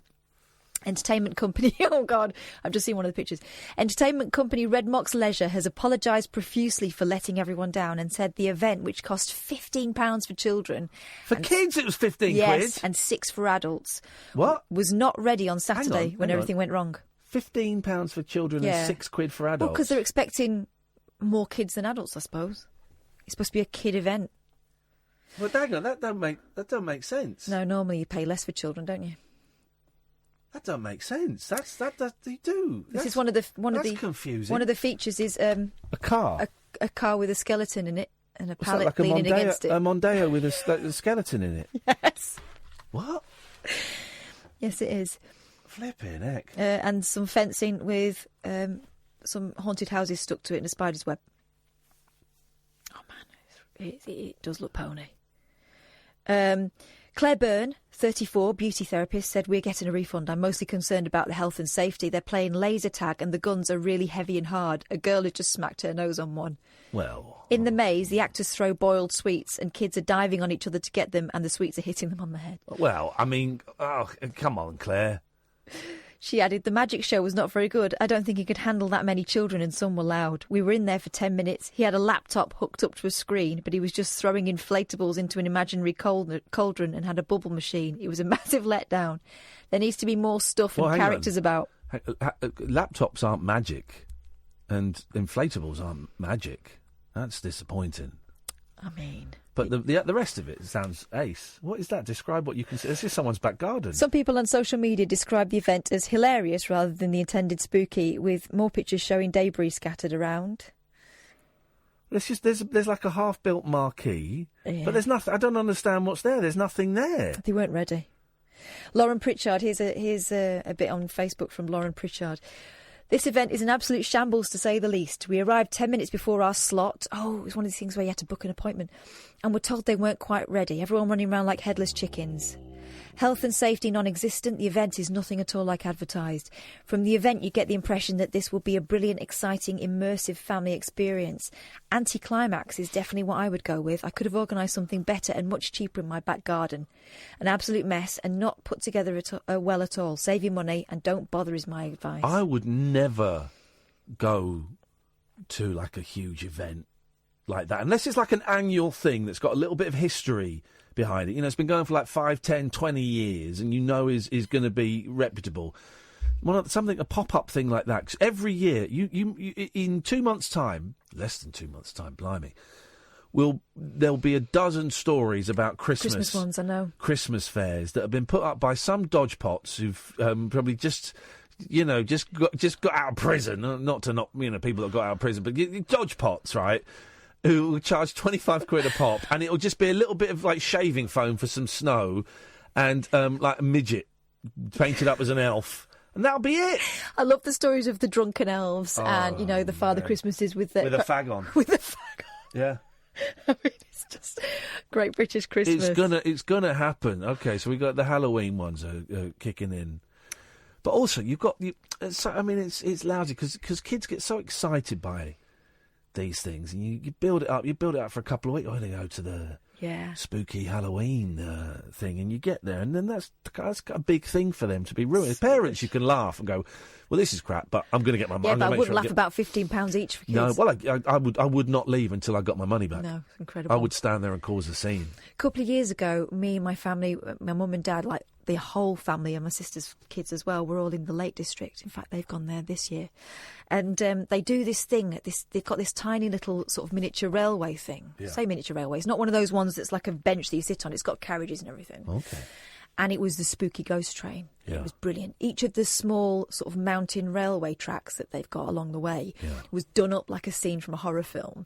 And they had, like, probably students all dressed up, and they'd come and bang on the sides of the carriages and stuff. And it was really well done.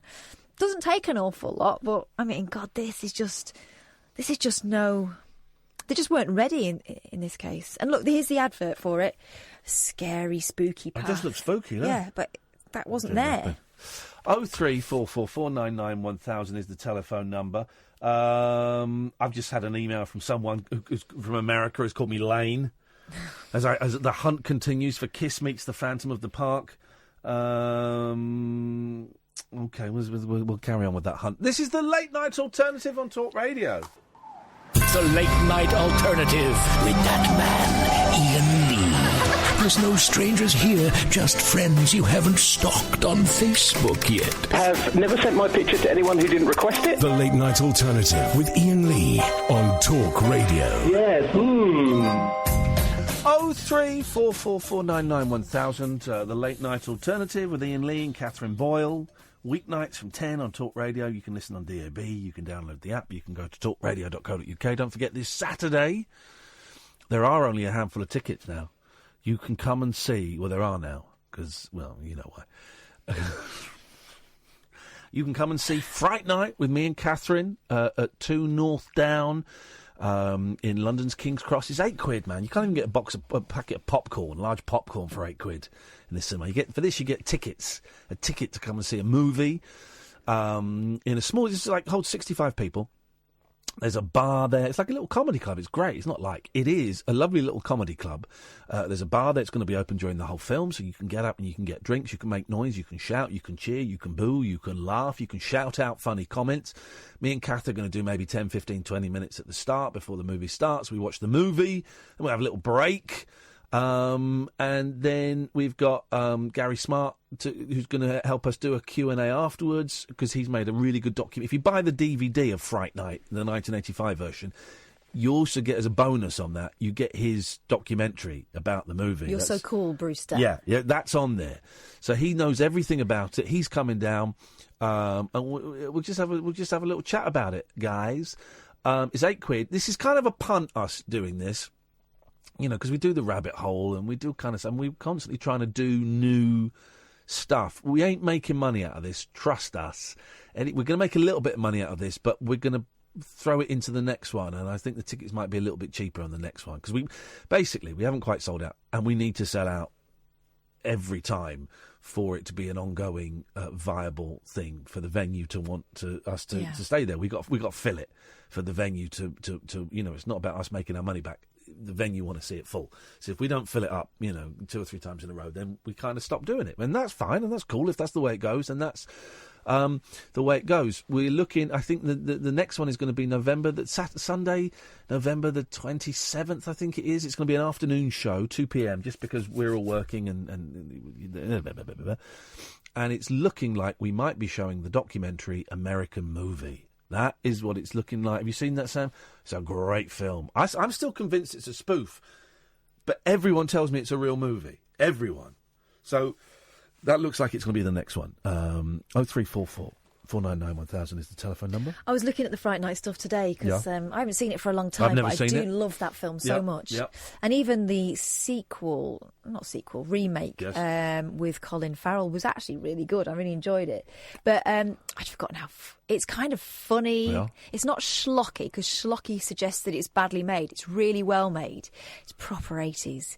And I was looking into some of the background of it as well, and some of the ways that they did the special effects was actually quite painful to the actors. Like, they had these kind of really hard contact lenses they had to put in for the transformation scenes and stuff. Some of them lost, their sight for a good period of time. Wow. It was just fascinating stuff. Really, really good stuff.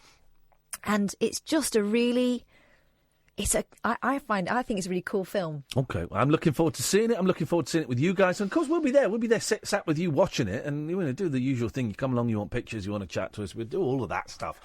IanLee.com/event if you want tickets. IanLee.com/event. Good evening, Josie. Hi. Hiya. Hi. I'm ringing up to say how much I love Halloween. Here we go. Got one. This is what we want. Tell us why you love it, Josie. Oh, it's so much fun. I mean, I live in a little village in Suffolk, and we've got such a good system here where if you've got pumpkins and that outside, the kids will knock. If you haven't, they don't. Yeah. So nobody gets bothered that doesn't need to be bothered. And this year I'm going out trick-or-treating because two of my grandsons are coming down, and one of them's only 2, and it's his first time. Oy, and to a 2-year-old, that's kind of nectar. What I get to dress up and I get free sweets. Sorry, say that again. The 2-year-old is thinking, I get to dress up and I get free sweets. I know. That's just heaven for them. And because I won't be in, I mean, obviously I'm dressing up as a witch. Of course you are. But because I won't be in, I've got my cauldron full of candied eyes. Yeah. To take round and hand to the kids as I'm going round. Oh, I just love it. Love it. Here's the thing, right? And I get it, all right, as Cass said, some people don't like their door being knocked on and some people live in areas where there are horrible kids that take the mick. Yeah, and I've had it where you open the door and it's a couple of 15, 16-year-olds and you're going, and they're just like in a tracksuit. You go, really? Really? But who can complain about a 2-year-old, an 8-year-old, a 10-year-old? Who can complain about them having the time of their lives? But I don't even mind the teenagers coming round. Oh, really? No. I mean, when my older children were teenagers, we had a hilarious event once where they went round, and one of the lads thought it'd be really funny just to go round in his underpants. He had nothing else on, just his underpants. Flippin' heck. But as he knocked on this one door, someone ran behind him and pulled him down. Oh no! No, naughty! Well, I thought it was hilarious because obviously it didn't happen to me. Yeah, there you go. You see. I don't know why people get sort of like upset about it. People who hate kids. Well, here's the thing: people who hate kids. You were kids once, and your childhood may have been miserable, but don't make other people's childhoods miserable. We should treasure our kids, man, and we should spoil them, and we should enjoy them. They're the future. Come on, it's kids. I know, and it's only one night, isn't it? Exactly. It's but no, I love it. Nice one, Josie. Brilliant. Thank you very much. Have a lovely Halloween. And you. Cheers. There we go. Look at that. Perfect. That's what we want more of. It's kids, man. I don't want kids having a good time and having fun. We didn't have it in our day. No, I know we didn't have it in our day. And we'd watch E.T. and all these American movies and go, oh, that looks good. That looks good. And now we've got it. And I'm jealous of the kids. I'm jealous that we didn't have that. Yeah. When I was 6, 7, 8 years old. That's part of the reason why I always took my kids out. Yeah. Because I never got to do it, really. I love it. I get a bit nervous knocking on the doors. I stand back and let them knock on the door because I don't like talking to people, as you know, despite this job. So knocking on someone's door fills me. I've had to phone. So I'm looking at, this is boring, I'm looking at getting my house repainted, and I'm also looking at maybe, I can't afford it, maybe next year, getting a new bathroom put in, because I've got an old lady's bathroom, basically. I've got a bidet, and which my boys find hilarious. They're going, can we wash our balls? No! I don't even know how it works. My daughter thought you were really posh and had 2 sinks, one for big people and one for little people. I'm tempted to get a urinal. Live there on my own, I'm a bloke. I pee a lot as I get older. Why not have a urinal? So I've had to phone up. So I'm phoning up 3 painter and decorators and 3 bathroom specialists. And then I'm probably going to have to get an electrician in at some point. So I've got to phone up. I've got to get some curtains. Oh. So I've got 3 numbers.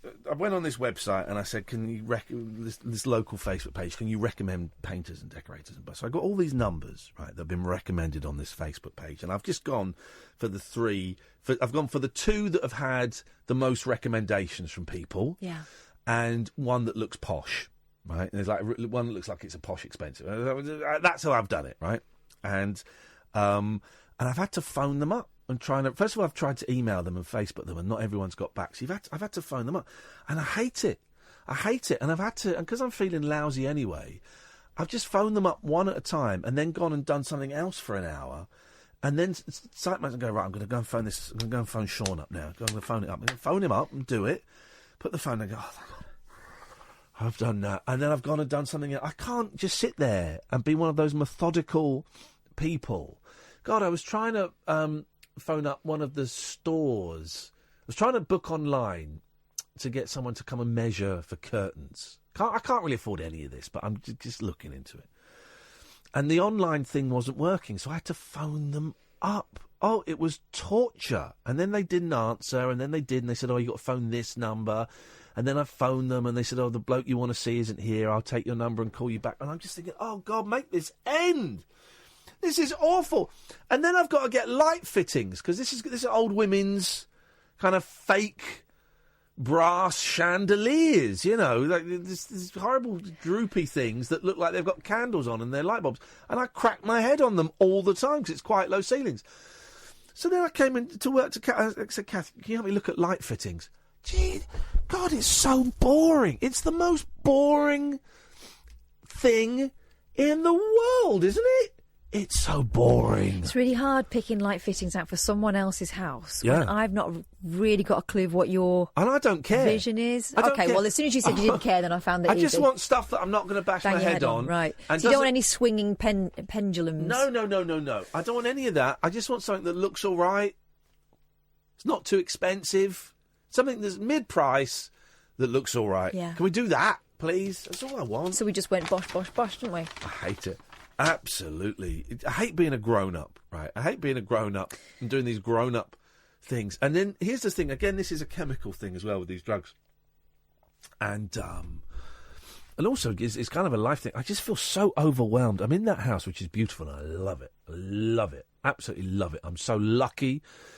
And it's just, I could live in a place like that. I can't. Here's the thing as well you need to remember. Yeah. It's fine as it is. It's just you want to make it your own. But I can't. But I'm just overwhelmed by it. I get home and it needs a clean, and I'm overwhelmed. I'm overwhelmed by it, and I'm hoping that once the chemical thing finishes, that I kind of get able to. I become underwhelmed. Good evening, Star. Hello. Hello. What you got? Wow, I'm a very, very, very big fan of Halloween as well, but we call it Samhain. You call it what? Samhain. Samhain? Yeah, Samhain. What's she saying? Samhain. Samhain, what's that? Well, it's that's the actual it's the pagan name of Halloween. Pagan Halloween, isn't it? Oh, okay, right. Okay, right. Well, what does... Okay, right. I don't know. You respond to that, Catherine, because I've run out of responses. Tell us more, Star. That's the response. Thank you. Well, you know, we believe in the part of the 2 realms, the curtain between, that actually becomes thinner. So, you know, spirits from the other side can actually come over. Do you actually believe that? That the curtain I between do. the spirit Yeah. world and the physical world becomes thinner? Wowzers! Yeah. I didn't And realise. you can actually contact people. That's why a lot of people like to do seances and things like that on Halloween night, because you sometimes get a lot better response. Okay. So kind of in the Mexican Day of the Dead kind of tradition, where you think that there is certain times of the year when the two worlds are closer. Yeah. Samhain is basically our version of your New Year. It's when we bring in the New Year. Okay. If only ghosts were real and talking They to are. the... Come Spirits on. are real. Come on. They now. are. Come on now. Come on now. Seriously. Come on now. Put that down. Spirits are real. Seriously. Okay, where's your Ev? Give me some Ev. I want hard Ev. I've actually seen a spirit. I actually see my nan. She actually came to me when I was younger. And Was this I was before very she I saw died? my nan when she was younger as Yeah. well. This is after she was after she died. I was really upset. Yeah. And So you had I a was dream lying in about bed. you had a dream about your No, nan. I actually woke up. But I was awake. I was sat in bed crying, and then the next thing I know, I just felt something softly sit on the bed. Do what on the bed? And sit on the bed. Yep. Sit. Yes. I looked up, and my nan was sat at the bottom of the bed, looking at me. Yeah. She grabbed my hand and she said, don't be sad. Here's the thing. I'm there. And I'm only rushing you because I've got to hit the news in 50 seconds. But I have had dreams where I am convinced I am awake in bed, but it's a dream, and I'm convinced I'm awake in bed. I can feel it, I can see it, and I'm sat up in bed. But actually, it's a dream. No, I was awake. I hadn't gone to bed. I hadn't gone to sleep yet. I'd gone to bed. In your dream, you hadn't gone to sleep No. yet. I'd actually gone upstairs, Yeah. got into bed, Yeah. and I was really upset And because fell it only been like a week since my nan had died. I'm sorry I about was that. really upset. And you fell asleep, and then you dreamt that you hadn't no, I gone to didn't sleep. I hadn't fell asleep yet. I was still sat in bed crying, and then my nan came to me. In your dream. No, it wasn't a dream. It was real. Seriously. I've got listen. Thank you. I've got to go because we're late. I've got to hit the news at a specific time for some reason. It's live news, so I've got to stop talking now. The Late Night Alternative with Iain Lee on Talk Radio. We have ways of making you talk.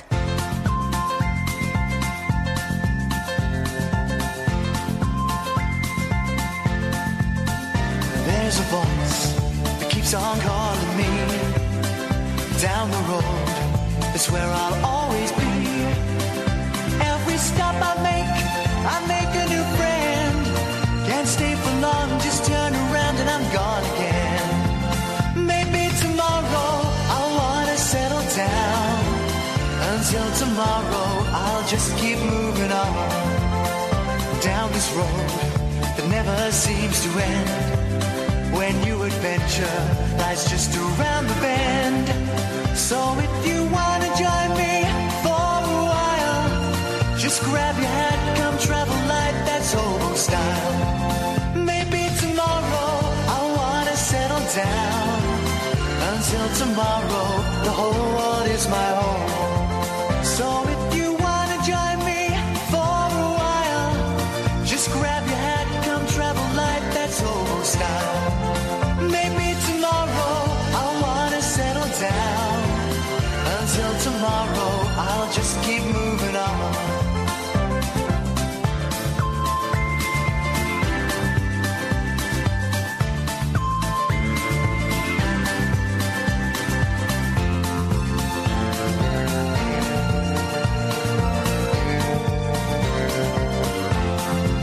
Maybe tomorrow I wanna settle down.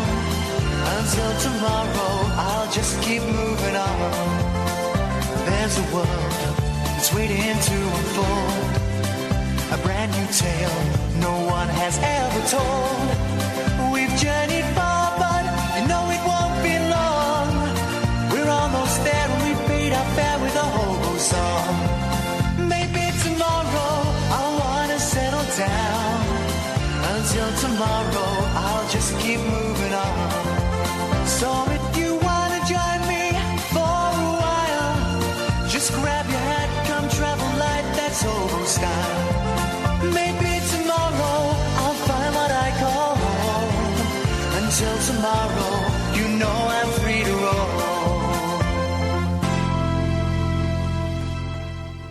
don't think Drusy was happy with the way he was treated. Oh, well. Good show, Ian. You were as funny as a killer bee attack in a hot air balloon. Dude, I was paying you compliments, but... I don't understand. And there it goes. You know, there it goes. I was paying you compliments, man. I was defending you. Tonight you weren't funny. This is... Oh, God's sake. This is the thing, right? I try and help. And I try and encourage people to phone in, and then I get abuse. Kath was the one that was rude from you. I said you were fun. The first one was funny, and it went downhill from there. It did, and I went along with it. Tonight was awful. But I mean, unless you're doing a thing now on Twitter, I just don't know. I've got one as well. Good show. Said? You were as funny as a nuclear missile attack on a residential home with broken fire extinguishers. Then that's got to be a gag, then, hasn't it? That's got to be a gag. I think that's the problem. Is that a gag? Drusy, is that a gag? Is that a gag? I'm trying to find his real name because he emailed me when I said don't. What was his first name? Carl, wasn't it? It was the first time he called up. Carl's call. Oh, is someone called Stephen Philip Druce. So I don't know if you're doing a thing or not, man, but I can tell you that your tweet has left a sour taste in my mouth, and I'm giving you the benefit of the doubt, and I'm assuming that wasn't your intention. Your intention was not to leave sour taste in my mouth. I'm guessing, and that's part of the shtick. I'm guessing, but if it was to leave a sour taste in my mouth, well, then you won. I don't know, man. I don't know. I'm not a massive fan of the prank calls, because they don't really work on this show. You got the first one, and I know you weren't so keen, Kath. I genuinely thought the first one was funny. I thought the first one was funny. I thought the second one was quite good, and then the third one, kind of dipped off. It was okay, but the problem is, it's the prank call is a little bit pointless on this show because you can come on and do whatever you want. Don't turn it into a thing, man. Don't turn it into a thing. And also, you emailed me after I said I don't like people telling me. I don't want to know when it's a prank. I know it's a prank, but I don't want people to get into say, hey, that call you had earlier on? Oh, wink, wink, wink. It was me. I don't want to say anything, but it was actually me doing a funny voice. Anyway, onwards and upwards. 03. I'm going to give you the benefit of the doubt, Steve, Big Steve, that you don't want to put a sour taste in my mouth. So peace and love. 0344 499 1000 is the telephone number. If you want to give us a call, you're very, very welcome to. Give me these newspapers. Oh, hi, Mark. It wasn't me. I didn't hear that. I swear to God, it wasn't me. Oh, hi, Mark. I do a really good impression of Tommy Wiseau. You do? How cool and indeed how useless is that? It serves nobody. As condom made to last 1,000 motions. Who's counting? Well, I mean, some women are. Couples keep count. This is what it says in the Sun. What's the longest a bloke is likely to last during sex? According to scientists, it's up to 1,000 thrusts. Okay. That's the number of movements a new type of condom will withstand. Backed by former Microsoft boss Bill Gates. What? He's got to be backing you when you're doing it? US researchers are developing the high-tech polymer-coated sheath. I just use the handle from a Tesco bag. Bag for life, which is less likely to split than traditional Johnnies because it is self-lubricating. So you got to have like a tap on it or something, a faucet. But sexpert Annabelle Knight reckons the typical number of thrusts a guy makes before he finishes is much lower than 1,000. She says the average sexual encounter lasts 90 minutes. Now, this is important because if I was 0344 499 1000, I've got no calls on the switchboard, so it's going to get filthy. Now, as a young man, stuff like this doesn't bother me now. But as a young man, when you're starting out in the sexual world and you don't know what's normal in terms of shape and size and performance, and you don't know. Porn is your only reference, and that is that's no It's guide. completely abnormal. So 19 minutes, you think, geez, got to be inside for 19 minutes. But that's not what that means. Sexual encounter lasting 19 minutes. That's from kiss to finish. That's from soup to nuts. Yes. Isn't it? Well, great time to remember that phrase. Is that what it's called? What? From soup to nuts. That's a description of a meal, an old-fashioned meal. All yeah. right, I'd say cheese board, but No, the nuts would come after the cheese board. Oh, really? There's a Marx Brothers film called From Soup to Nuts, and for ages I didn't know what it was. But that's a meal. The beginning of the meal and the end of the meal is the nuts. Much as in this case. So sexual encounter here that lasting 19 minutes. Yeah. That's from soup to nuts. Oh, here we go. Yeah. Let's say 25%. This is Annabelle Knight, sexpert. 25% of that time is foreplay. So that's kissing, little slap on the bum. Gosh, you really do know. Little lick of the neck, little whisper or something in your ear. I'm gonna do it to you. Good night. The unzipping of the fly, going for a pee, taking your socks off. Okay, so that's almost 15 minutes of sex. 15 minutes of sex.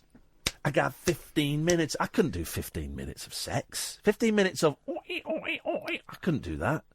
I could, hopefully you're changing it up a little bit. I could back in the old days, but now I'm coming off the pills, you know. With around 30 to 40 thrusts per minute.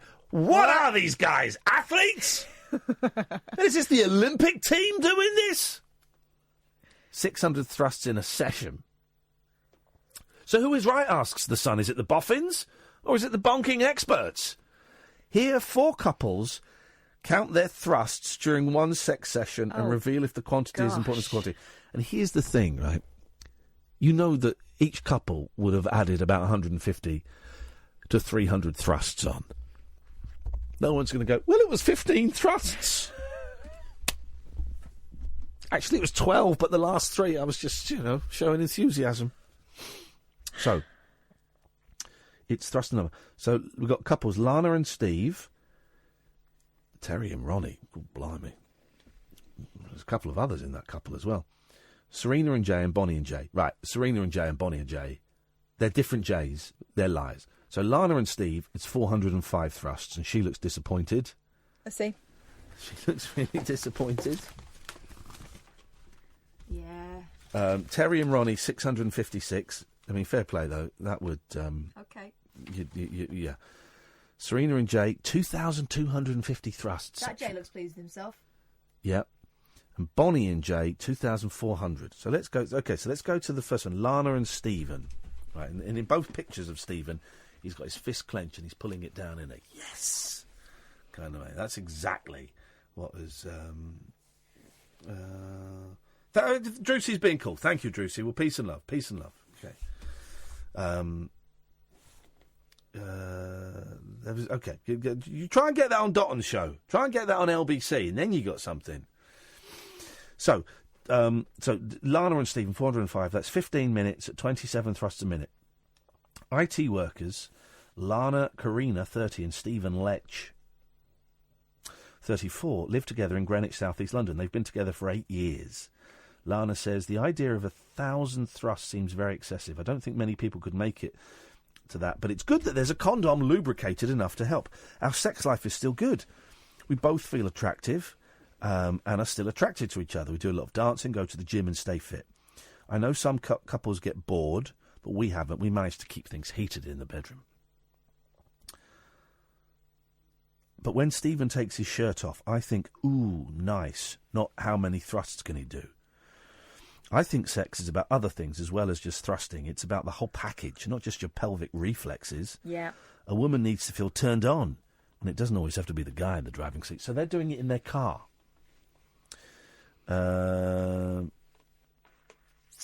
Stephen says, 405 seems about right.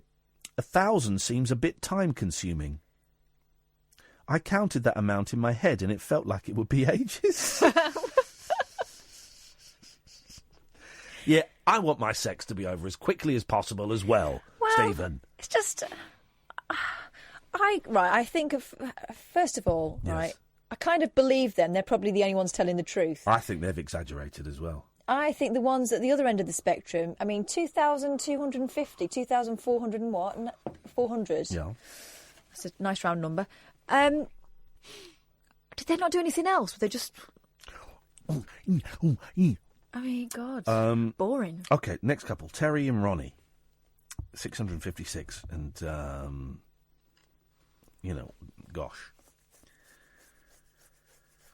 They're a good-looking couple. And Terry and Ronnie ain't bad either. Thanks very much indeed. Customer service, 16 minutes, 41 thrusts a minute. Customer service worker Terry Wilkins, 30, has been with 36-year-old technician Ronnie James for a year. Terry says, so that's the lady, we have a very active sex life and have sex every day. Oh, for God's sakes. Grow up. Read a book. I'm more than happy with the number of Ronnie's thrusts. It's more about what he does in bed and the sexual positions. I don't want it to be thrust, thrust, thrust like a jackhammer. That's not satisfying for me, and it can be over too quickly. A condom that keeps you both lubricated does sound interesting. And I would like to try it when it comes out. When it comes out? Oh, when it's released. Ronnie says, I think 656 is good. We have a good sex life. As long as you're satisfying your missus, why does it have to go on and on? Nobody wants to get bored. Me and Terry are at it every day. At it, though. How Right. romantic. Now we get into the professionals. Stroke liars. 0344 499 1000 if you want this sick filth to end. This is Serena and Jay, 2,250. That's 45 minutes, 50 thrusts a minute. Secretary. Who gets described as a secretary anymore? As a secretary, Normally it's like... that seems like a very old-fashioned job. It's not PA or... PA. HR. HR. Secretary. So that feels very 80s, doesn't it? Not, Serena Bailey, 36, lives in Southampton with her 2 daughters from a previous relationship. She's got kids and she's doing this. Her partner... Well, maybe it was on a weekend when they were with their dad. No, but I mean, they're writing about this. I'm not saying that they... right. They can have sex. We can have sex with kids in the house. It's Not 2,250 thrusts you can't, not without someone bursting in. Her partner, Jay Watkin, from Chippenham, works in marketing and has a 4-year-old daughter and a 2-year-old son from a previous relationship. So these guys are not... These guys can't commit. Serena says, our total is not too much or too little. It's just right. We have a really... 2,250. We have a really great sex life and we manage thousands of thrusts in one session. Well done. We're still a few months into our relationship. It's very much the honeymoon period, so we're always having sex. It helps that we are both very physically fit, so we can last a really, really long time. Jay says, I'm happy with my performance. There's always room for improvement. You always have to try to be better and not settle for second best in life. That applies to sex too. Flipping heck, man. We are very sexually active and very attracted to each other. We are always at it. Gosh, this sounds like competitive sex. As a guy, I would have said I can do at least 10,000 thrusts, but it wasn't me counting, so I have to trust her maths. Yeah, because you can't count. Okay, and the masters, the sex masters, Bonnie and Jay, my heroes, people I look up to and admire and respect. These guys really know what they're doing when it comes to sex. To thrusts counts. 40 minutes, 60 thrusts a minute. That's one of...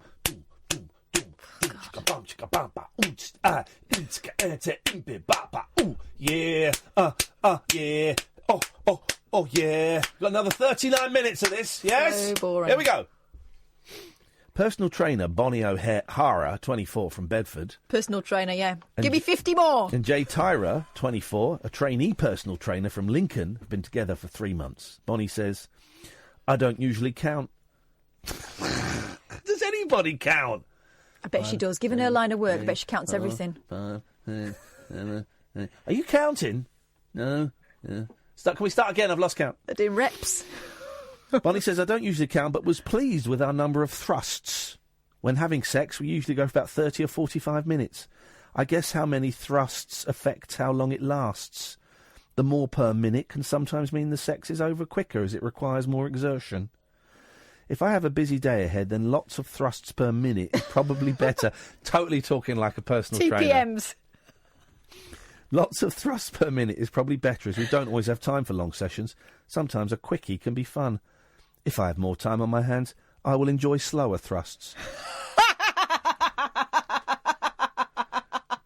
Who says this? But more so that we can last longer. Jay says, I feel happy with my performance and the number of thrusts. Our sex life is great. We get a good time out of it, and we last a while.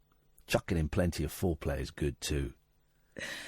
Right. We've only been together 3 months, so we always want to rip each other's clothes off. As we live apart, we only get to see each other at weekends, so we make the most of it. For us, sex is non-stop from the moment I arrive on Friday to the moment I have to go home again on Sunday. You don't eat? Come on, man. These guys are my heroes. He's got to get his TPMs in. Amanda, stay there. We'll come to you in a second. 0344 499 1000, the late night alternative on Talk Radio. Take a trip into the alternate reality of late night radio. I think I'm in something like The Matrix, and so are you. The late night alternative. Hello, hello. With Iain Lee. Is there anybody out there? On Talk Radio. Hello. 0344 499 1000, Iain Lee, Catherine Boyle. The late night alternative every weeknight from 10 o'clock on DAB. Download the app or go to talkradio.co.uk. Paul Ross will be on at... yes, he will. It's only Tuesday. For a moment I flashed forward and it was Friday. Paul Ross will be on at 1 o'clock. Let's go to Amanda. Good evening, Amanda. Hello, hello. How are you doing? Good, thank you very much indeed. What have you got for us tonight, please? Oh, do you know what? I'm not really sure. I've got a few things. Is it thrusts? It's really weird if somebody's having sex, they're counting their thrusts. That is... Doesn't that just put you off? Can you not get... Is there not... Because you know, when you on your phone now, there's an app that measures your steps. Oh, like a pedometer. Yeah, can you not get a penometer? Like a little ring you put on. Onto you. Yeah, and you either put it on your penis or you insert it in the back doors, and it just counts that or maybe you get someone sat there watching and counting. I think that the fact that doing they a were, little tally. They were proud of the high number of thrusts. I mean, it's false pride to me, Amanda. That sounds like the most boring night ever. I can. Here we go. Take this. I could bring more pleasure in 5 thrusts than those gentlemen could do in their thousands of thrusts. 5 magic, golden, not in that way, thrusts. I could do so much more. I'm feeling a little bit hot. Yes, as you should. As you should. 5 thrusts. And if anyone wants to take me up on that challenge, I'm going to eat chocolate while you talk. The other thing, God, this is going to really put the whole mood down, and I really apologise. It doesn't about matter. this. Clunky gear changes. Do you mind if I eat chocolate while you talk? I'm sorry, I'm just eating a bit of carrot. I'm so hungry. Go on. Please do. I, like you, have suffered depression for a long time, and I've been on diazepam for 14 years. Mm-hmm. I'm 44 now. Oh, I'm really sorry for putting the whole... You've got nothing to apologise for at all, honestly. Go on. All right, to cut a long story short, I was raped and sexually abused when I was 14 years old. Oh, man. By my school teacher. Okay. And basically what's happened now, my mum and dad passed away, and I've decided to just kind of do something about it. And basically, to cut a long story short, the headmaster knew what this teacher was like, and he'd actually done this before in an old school. And I found that out a few years after this happened to me. Anyway, he was taken to prison. Okay. And I didn't have to appear in in court. Did your parents know about it? My parents knew because they read my diary. And it was one of the first big things.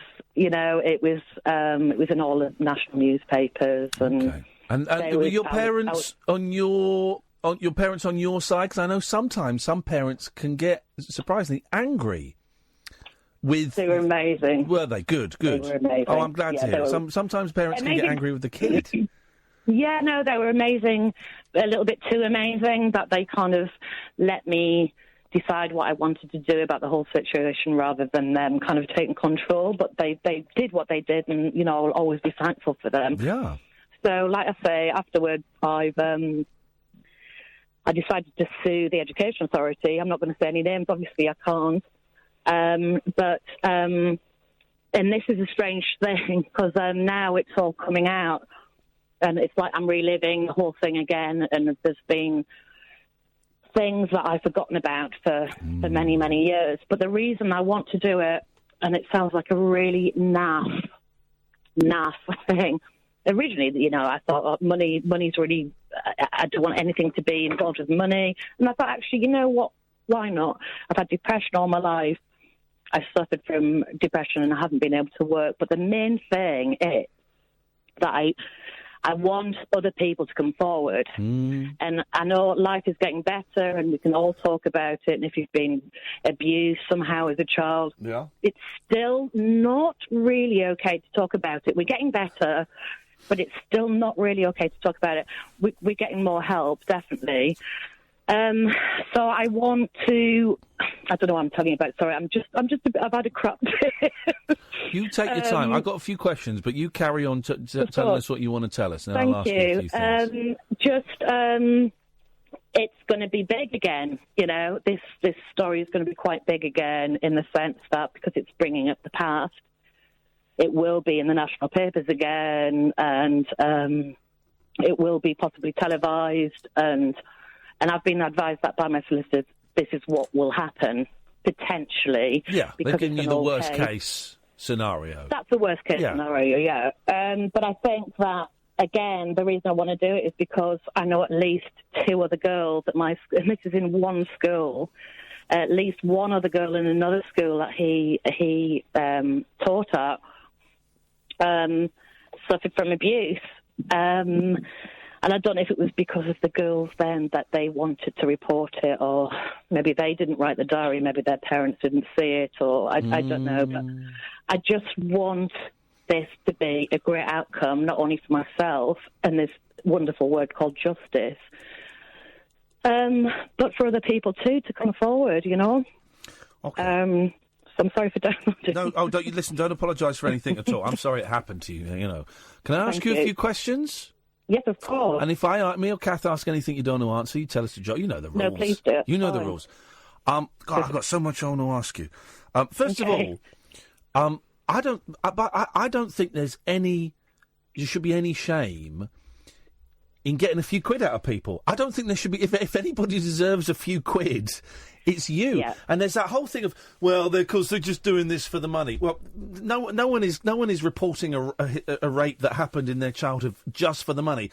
But if they get money out of it, so what? So what? I have absolutely no problem, and it doesn't solve anything. It doesn't cure what happened. But you know what? It might buy you a bit of therapy, might buy you a nice car, might buy you a nice holiday, whatever. I've got no problem with anyone getting a few quid out of it. I think also some of these big institutions only pay attention when it hits them where it hurts, right? And so if they can get away with the lessons will be learned, that's what they're going to do. And you've got absolutely no assurance there that anything will change. They're not going to keep you abreast of what they're doing to make sure it never happens again. Yeah. But if you hit them in the pocket sometimes, that is enough of a reminder that they don't want to do it again. Someone walks away from, one of the good people like you walks away from this with a few quid in their pocket. Fantastic. I've not got a problem. They failed you. Well, that headmaster failed you in his duty of care. And not just you, by the sounds of things. But there will be people going, money grabbers. Screw those idiots. That's what worries me, and it shouldn't. I think that's the thing that worries me. I mean, at the end of the day, the teacher himself, he got... I found out today, because my solicitor was finding it very hard how long, and it was a long time ago, 28 years ago. Well... but I found out in the papers, I can't sleep, and he had 9 months in prison, 6 months suspended. So hang on, so how much? 3 months in prison. 3 months.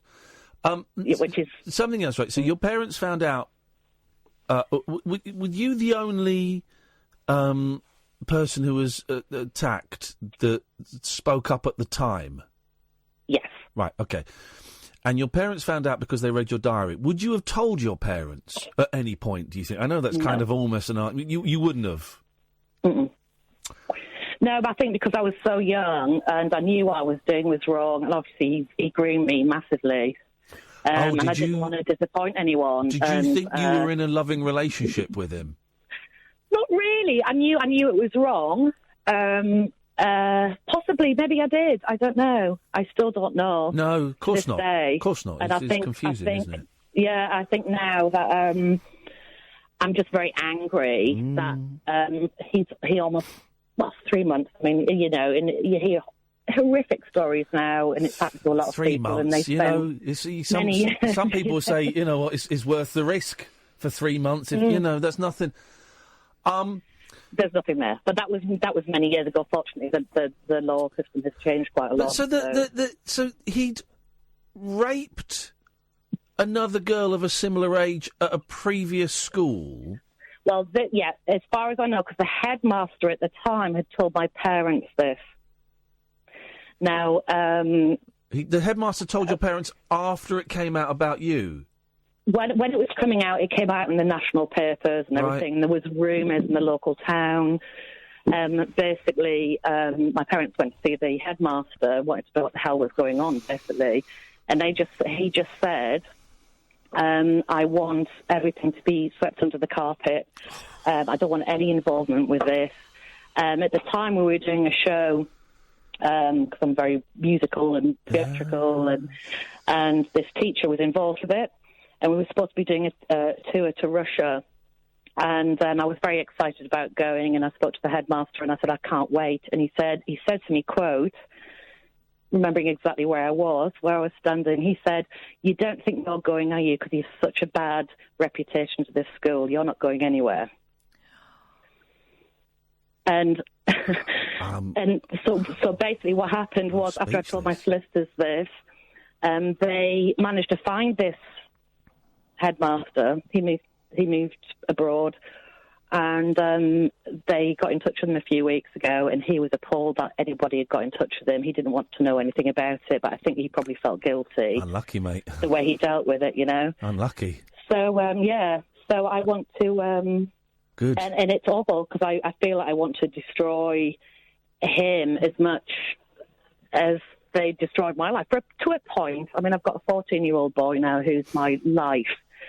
And I'm, if anything, Ian, sorry I'm talking so much, I'll shut up in a minute. No, don't shut up. I'm speechless, so you fill the gaps. Go on. Thank you. If anything, I think it was all washed under the carpet. I don't think it really hurt my parents. Obviously, it hurt me, and it was just all forgotten about for 28 years. And when my son was born, I had terrible postnatal depression, and it was like, oh my God, everything kind of came back to me. And now my son is the age that I was when I was being abused. I thought, no, my son's still a child. He's still growing up, and that's how I was, if that makes any sense. So that's why I went ahead with it. And now my parents have sadly passed away. I can kind of do something about it now. And so if there's anyone listening who's had any kind of abuse like this, there is a way forward. I just hope that it's going to be successful, that's all. Okay, here's something I wrote down when you were talking. What you talk about justice, right? What does justice look like for you in this situation? Because it means something different to everyone, doesn't it? So what would the whole thing is finished, you got the full stop. What is the happy ending that you see? What is the punishment you see? This guy's still alive, right? Yes. Right. So what is the punishment that you see? What is justice for you? Justice isn't really about punishment for me. It's about the education, and this sadly will never happen. It's about the education authority going, do you know what? We did something wrong. We dealt with it really badly. We're sorry. I'm never going to get an apology. I very much doubt it. But I just want this weight lifted off my shoulders that they're apologising in the sense of the court case of a financial payment or of going, OK, yeah, hands up, we did something wrong. And who... Sorry, go on. No, please go on. Who do you want the, in inverted commas, apology? Who are you holding responsible? The rapist, the headmaster, the school, who are the people who you blame for this? All of the above. Right. I think especially the Education Authority, I think. Right. I mean, my solicitor said I couldn't go to court. I couldn't sue the teacher and the Education Authority, which I'm confused about. But I think either way, he hasn't got his justice because he didn't spend enough time in prison. His children don't know about it, as far as I'm aware. And I just want them to go, yeah, actually, we did something really bad, and we allowed it to happen. We allowed the situation not to be spoken about it, and it was all swept under the carpet. So I'm going to ask a question that's slightly unfair, I think, but I'm just interested to see what your take on it is. There's no right or wrong answer. His kids don't know. Have you got any qualms about his kids finding out what a horrid human... I'm sorry, I'm getting a bit choked up here. Yeah, have you got any qualms about his kids finding out that he's a child rapist? This is the thing, which is your famous quote. This is the thing. I think that I would really like his children to know, you know, and it sounds really unfair and horrible. I want them to know purely because of what I went through. And if they have children, they need to know. And we all think our fathers are wonderful and, you know, they've all got their own faults. But I think it's just an incredibly serious, important scenario for them to know about. Yeah, and I get it. It's not your secret to keep, is it? No. It's not your secret to keep. You owe him. No. I mean, he kept you quiet for long enough, and I think that's something we've kind of learned for the last couple of years. I feel sorry for the kids. I feel sorry for those kids, but you're absolutely right. It's a great turn of phrase. It's not your secret to keep. Yeah, that's the big con with all of this stuff. When people groom kids, is suddenly it's your responsibility to look after everybody else. No, hang on a minute, it's not. Did he wouldn't have gone... he couldn't have gone back into teaching. Do you know what he did after when he left prison? No, I know where he lives, but well, obviously, they said... You know where he lives. Do you know the exact address, or you know the rough town? Yeah. You know the exact address, right? Yeah. I do, and it's very hard for me not to... Go around there. I bet. I'll get somebody to go around there. It sounds ridiculous, but I can't at the moment, and I've got to be very careful what I do. I rang you up the other day, and I wasn't sleeping very well, and you pinpointed the situation. Right, OK. Don't give us any more, because I know we're using a slightly different name, and it's all groovy, and, you know, don't give us any clues, but I know exactly what you're referring to, yeah. Thank you. So, just, you know, it's just... Life can be really crap sometimes, and it's hard. Yes, it can. And I've been really, really careful with my words there. But I know, you know, I wake up and cry, or I don't sleep, and there is something out there, and you can keep going. You know, you can keep. You've got to. Otherwise, you go absolutely nuts, and you've got to keep trying. You've got to keep hopeful and. Does your 14-year-old boy know about this? Yeah, he does. He knows enough about it. Yeah. He knows a little about it. Because that was the other thing when I spoke to my solicitor, that there may be a chance of the paparazzi coming round, and because it's quite a big story. They shouldn't, because you're a victim of crime. But still, it's in inverted commas, it's a juicy story. You know, this is the kind of rubbish.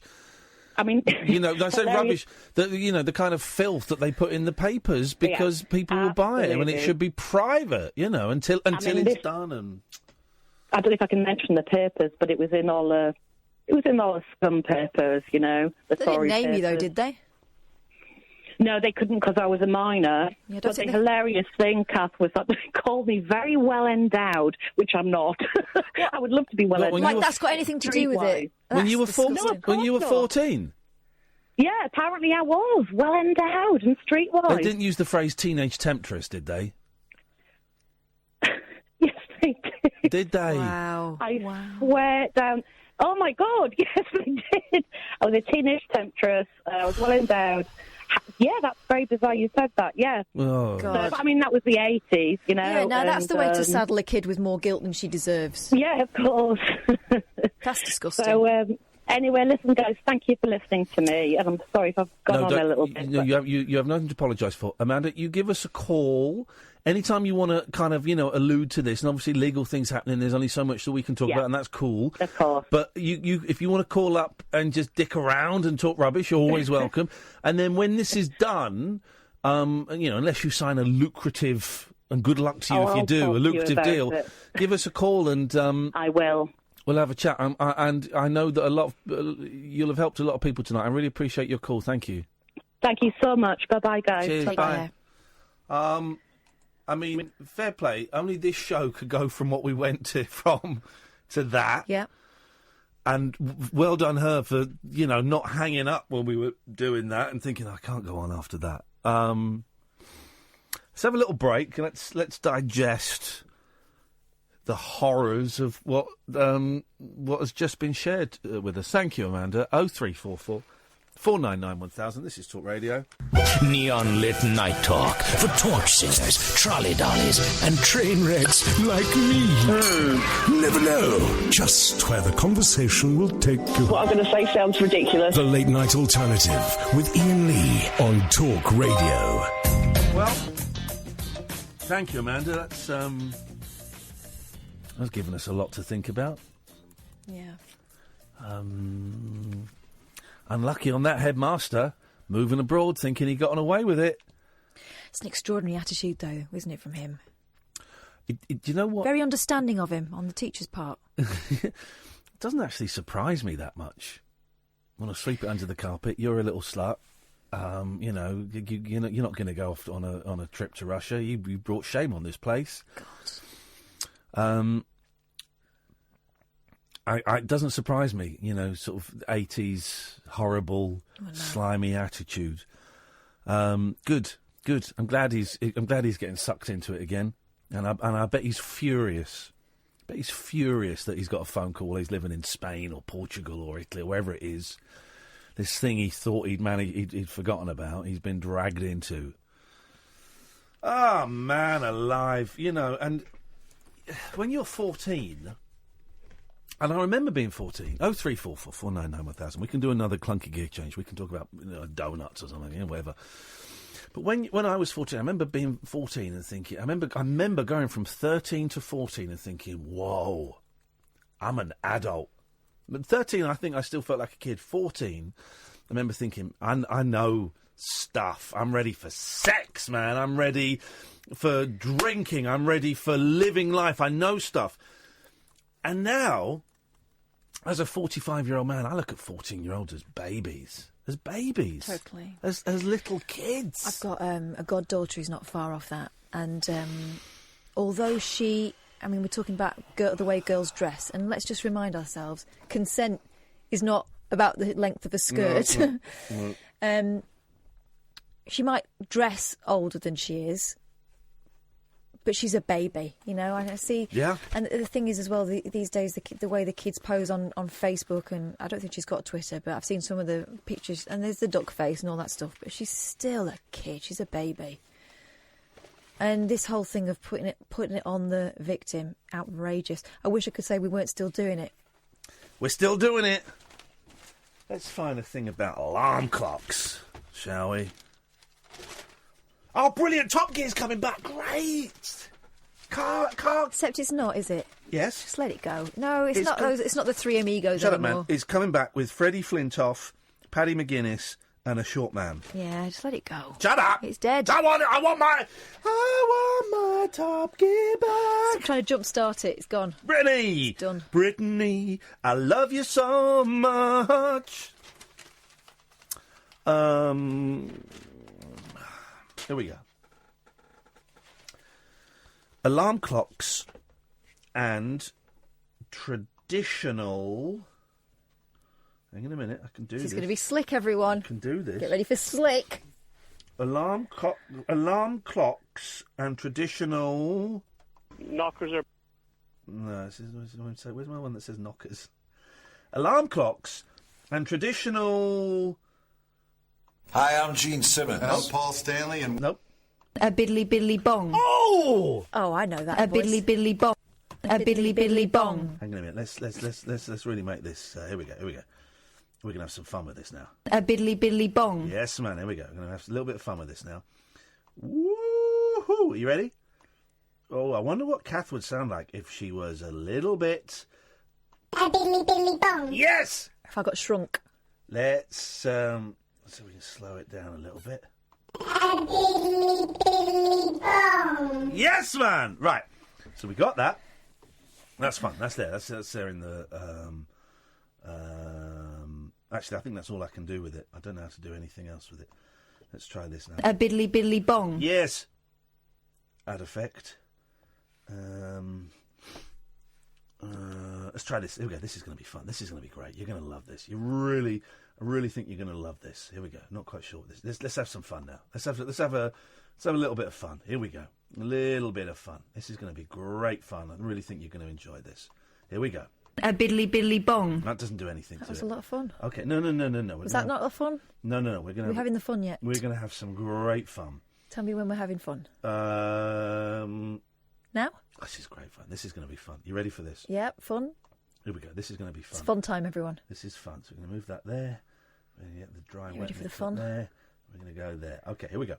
This is going to be fun. Having fun, Sam? A biddly biddly bong. A biddly biddly bong. A biddly biddly bong. A biddly biddly bong. A biddly biddly bong.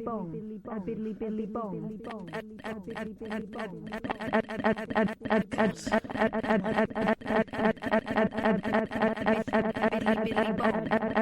A biddly biddly bong. Right, this is good. We're going to have some fun. Forget the show. Forget everything. Here we go. Right. It's going to be great, man. Here we go. You ready? Here we go. This is going to be great. Here we go. Ready?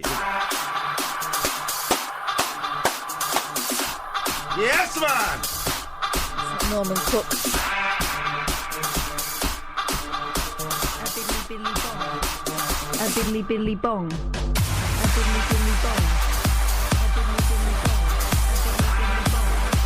A biddly biddly bong. A biddly biddly bong.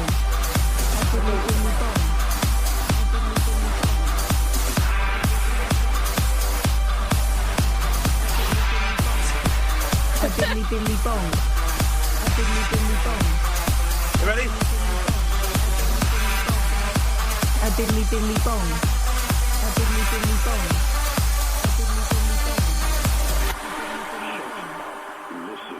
Shut up. Listen. Shut up. Listen. It's disgusting. It's disgusting. It's disgusting. It's disgusting. A biddly biddly bong. A biddly biddly bong. What are you beefing on about?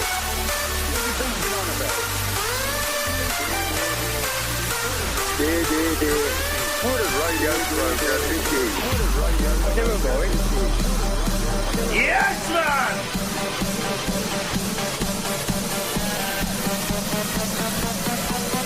It's disgusting. A biddly biddly bong.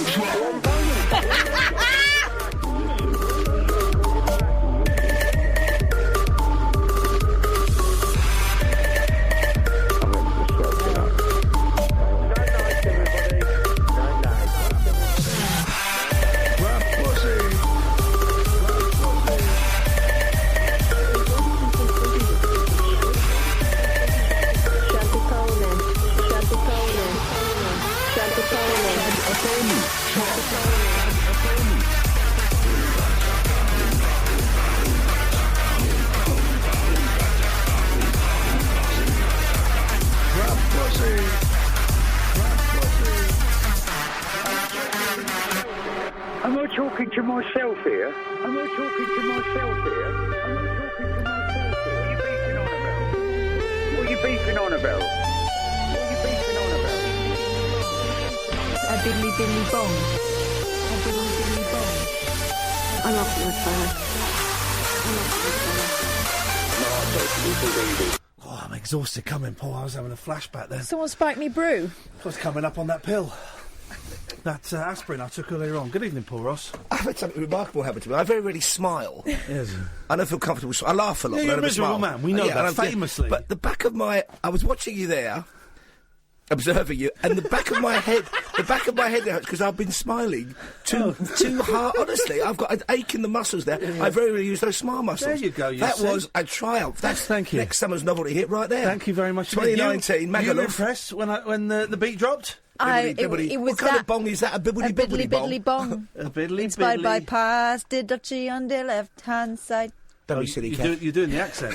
I don't know where that one is. A biddly biddly bong. Oh, I don't know. Biddly bong. A biddly biddly bong. I don't have to stop the effect. Hang on. A biddly biddly. When you speeded it up, it reminded me of that great bit in the Ipcrest file where you start to hear the tape that brainwashes them. Yes, yeah. It was a little bit like that. You can actually distort personality with that, if you haven't already. Yeah, yeah. I'm excited. I've got a new job. I'm not going to be in tomorrow. I'm going to go to a nightclub and I'm going to make people dance. Nightclub. Oh, lovely. A night spot. You sound like my dad. You go to one of them nightclubs. That's hey? exactly what You I'm catch your gonna death do. going out like that. Where's your coat? Oh, man. Discotheque. I enjoyed myself a lot more than I should have. But don't worry, that'll stop at 1.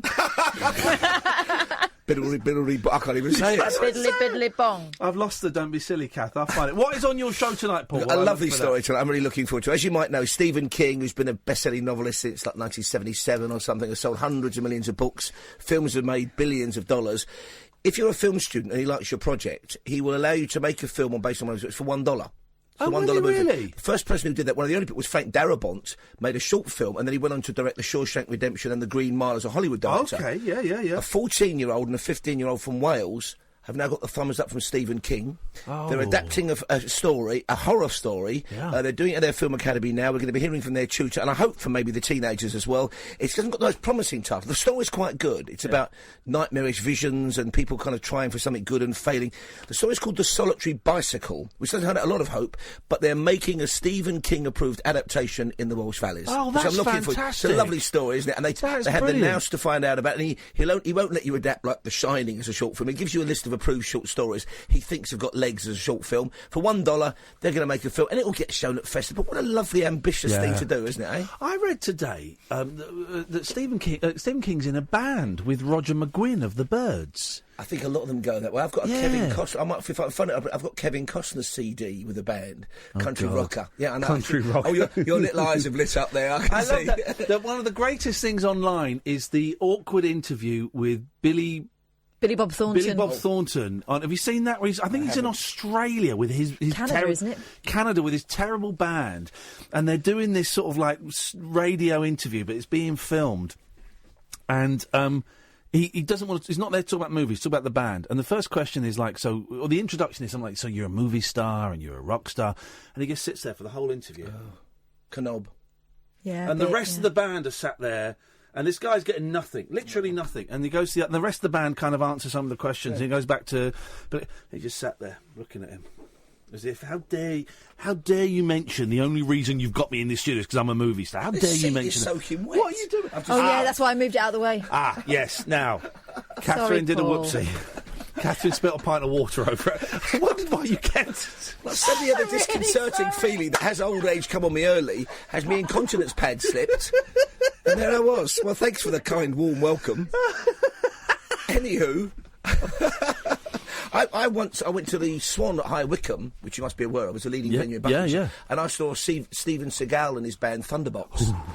It's not called Thunderbox. Yeah, because he didn't realise, in Evelyn Waugh's sort of honour trilogy, we learnt that in the Indian Army, the portable lavatory was called the Thunderbox. Yeah. And he had no notion of that. And he was he was charming. Obviously, not completely at the Swan in Wycombe in his head. I think he was either at Shea Stadium or somewhere else. But he hung around, signed autographs, but he was quite full on. Well, he was, and I got an autograph because he was kind of there. And it was quite odd because then the last, maybe 15 or so of us got the autograph. And then there was nobody around him. And the band were a pickup band, and obviously patched up, and he was there, and he had that kind of, Oh, it seemed to go all right. It was just, you know, in diminished circumstances, Steven Seagal. We are out of time. I shall look forward to listening to you on my drive home, please. You're not the kind of listener we want, really. Please dry your bottom. Catherine. Is it soaked through? Thank you, Sam. Thank you very much indeed. Some show tonight, guys. Paul Ross is on at 1. We're back tonight at 10. Ta-ta!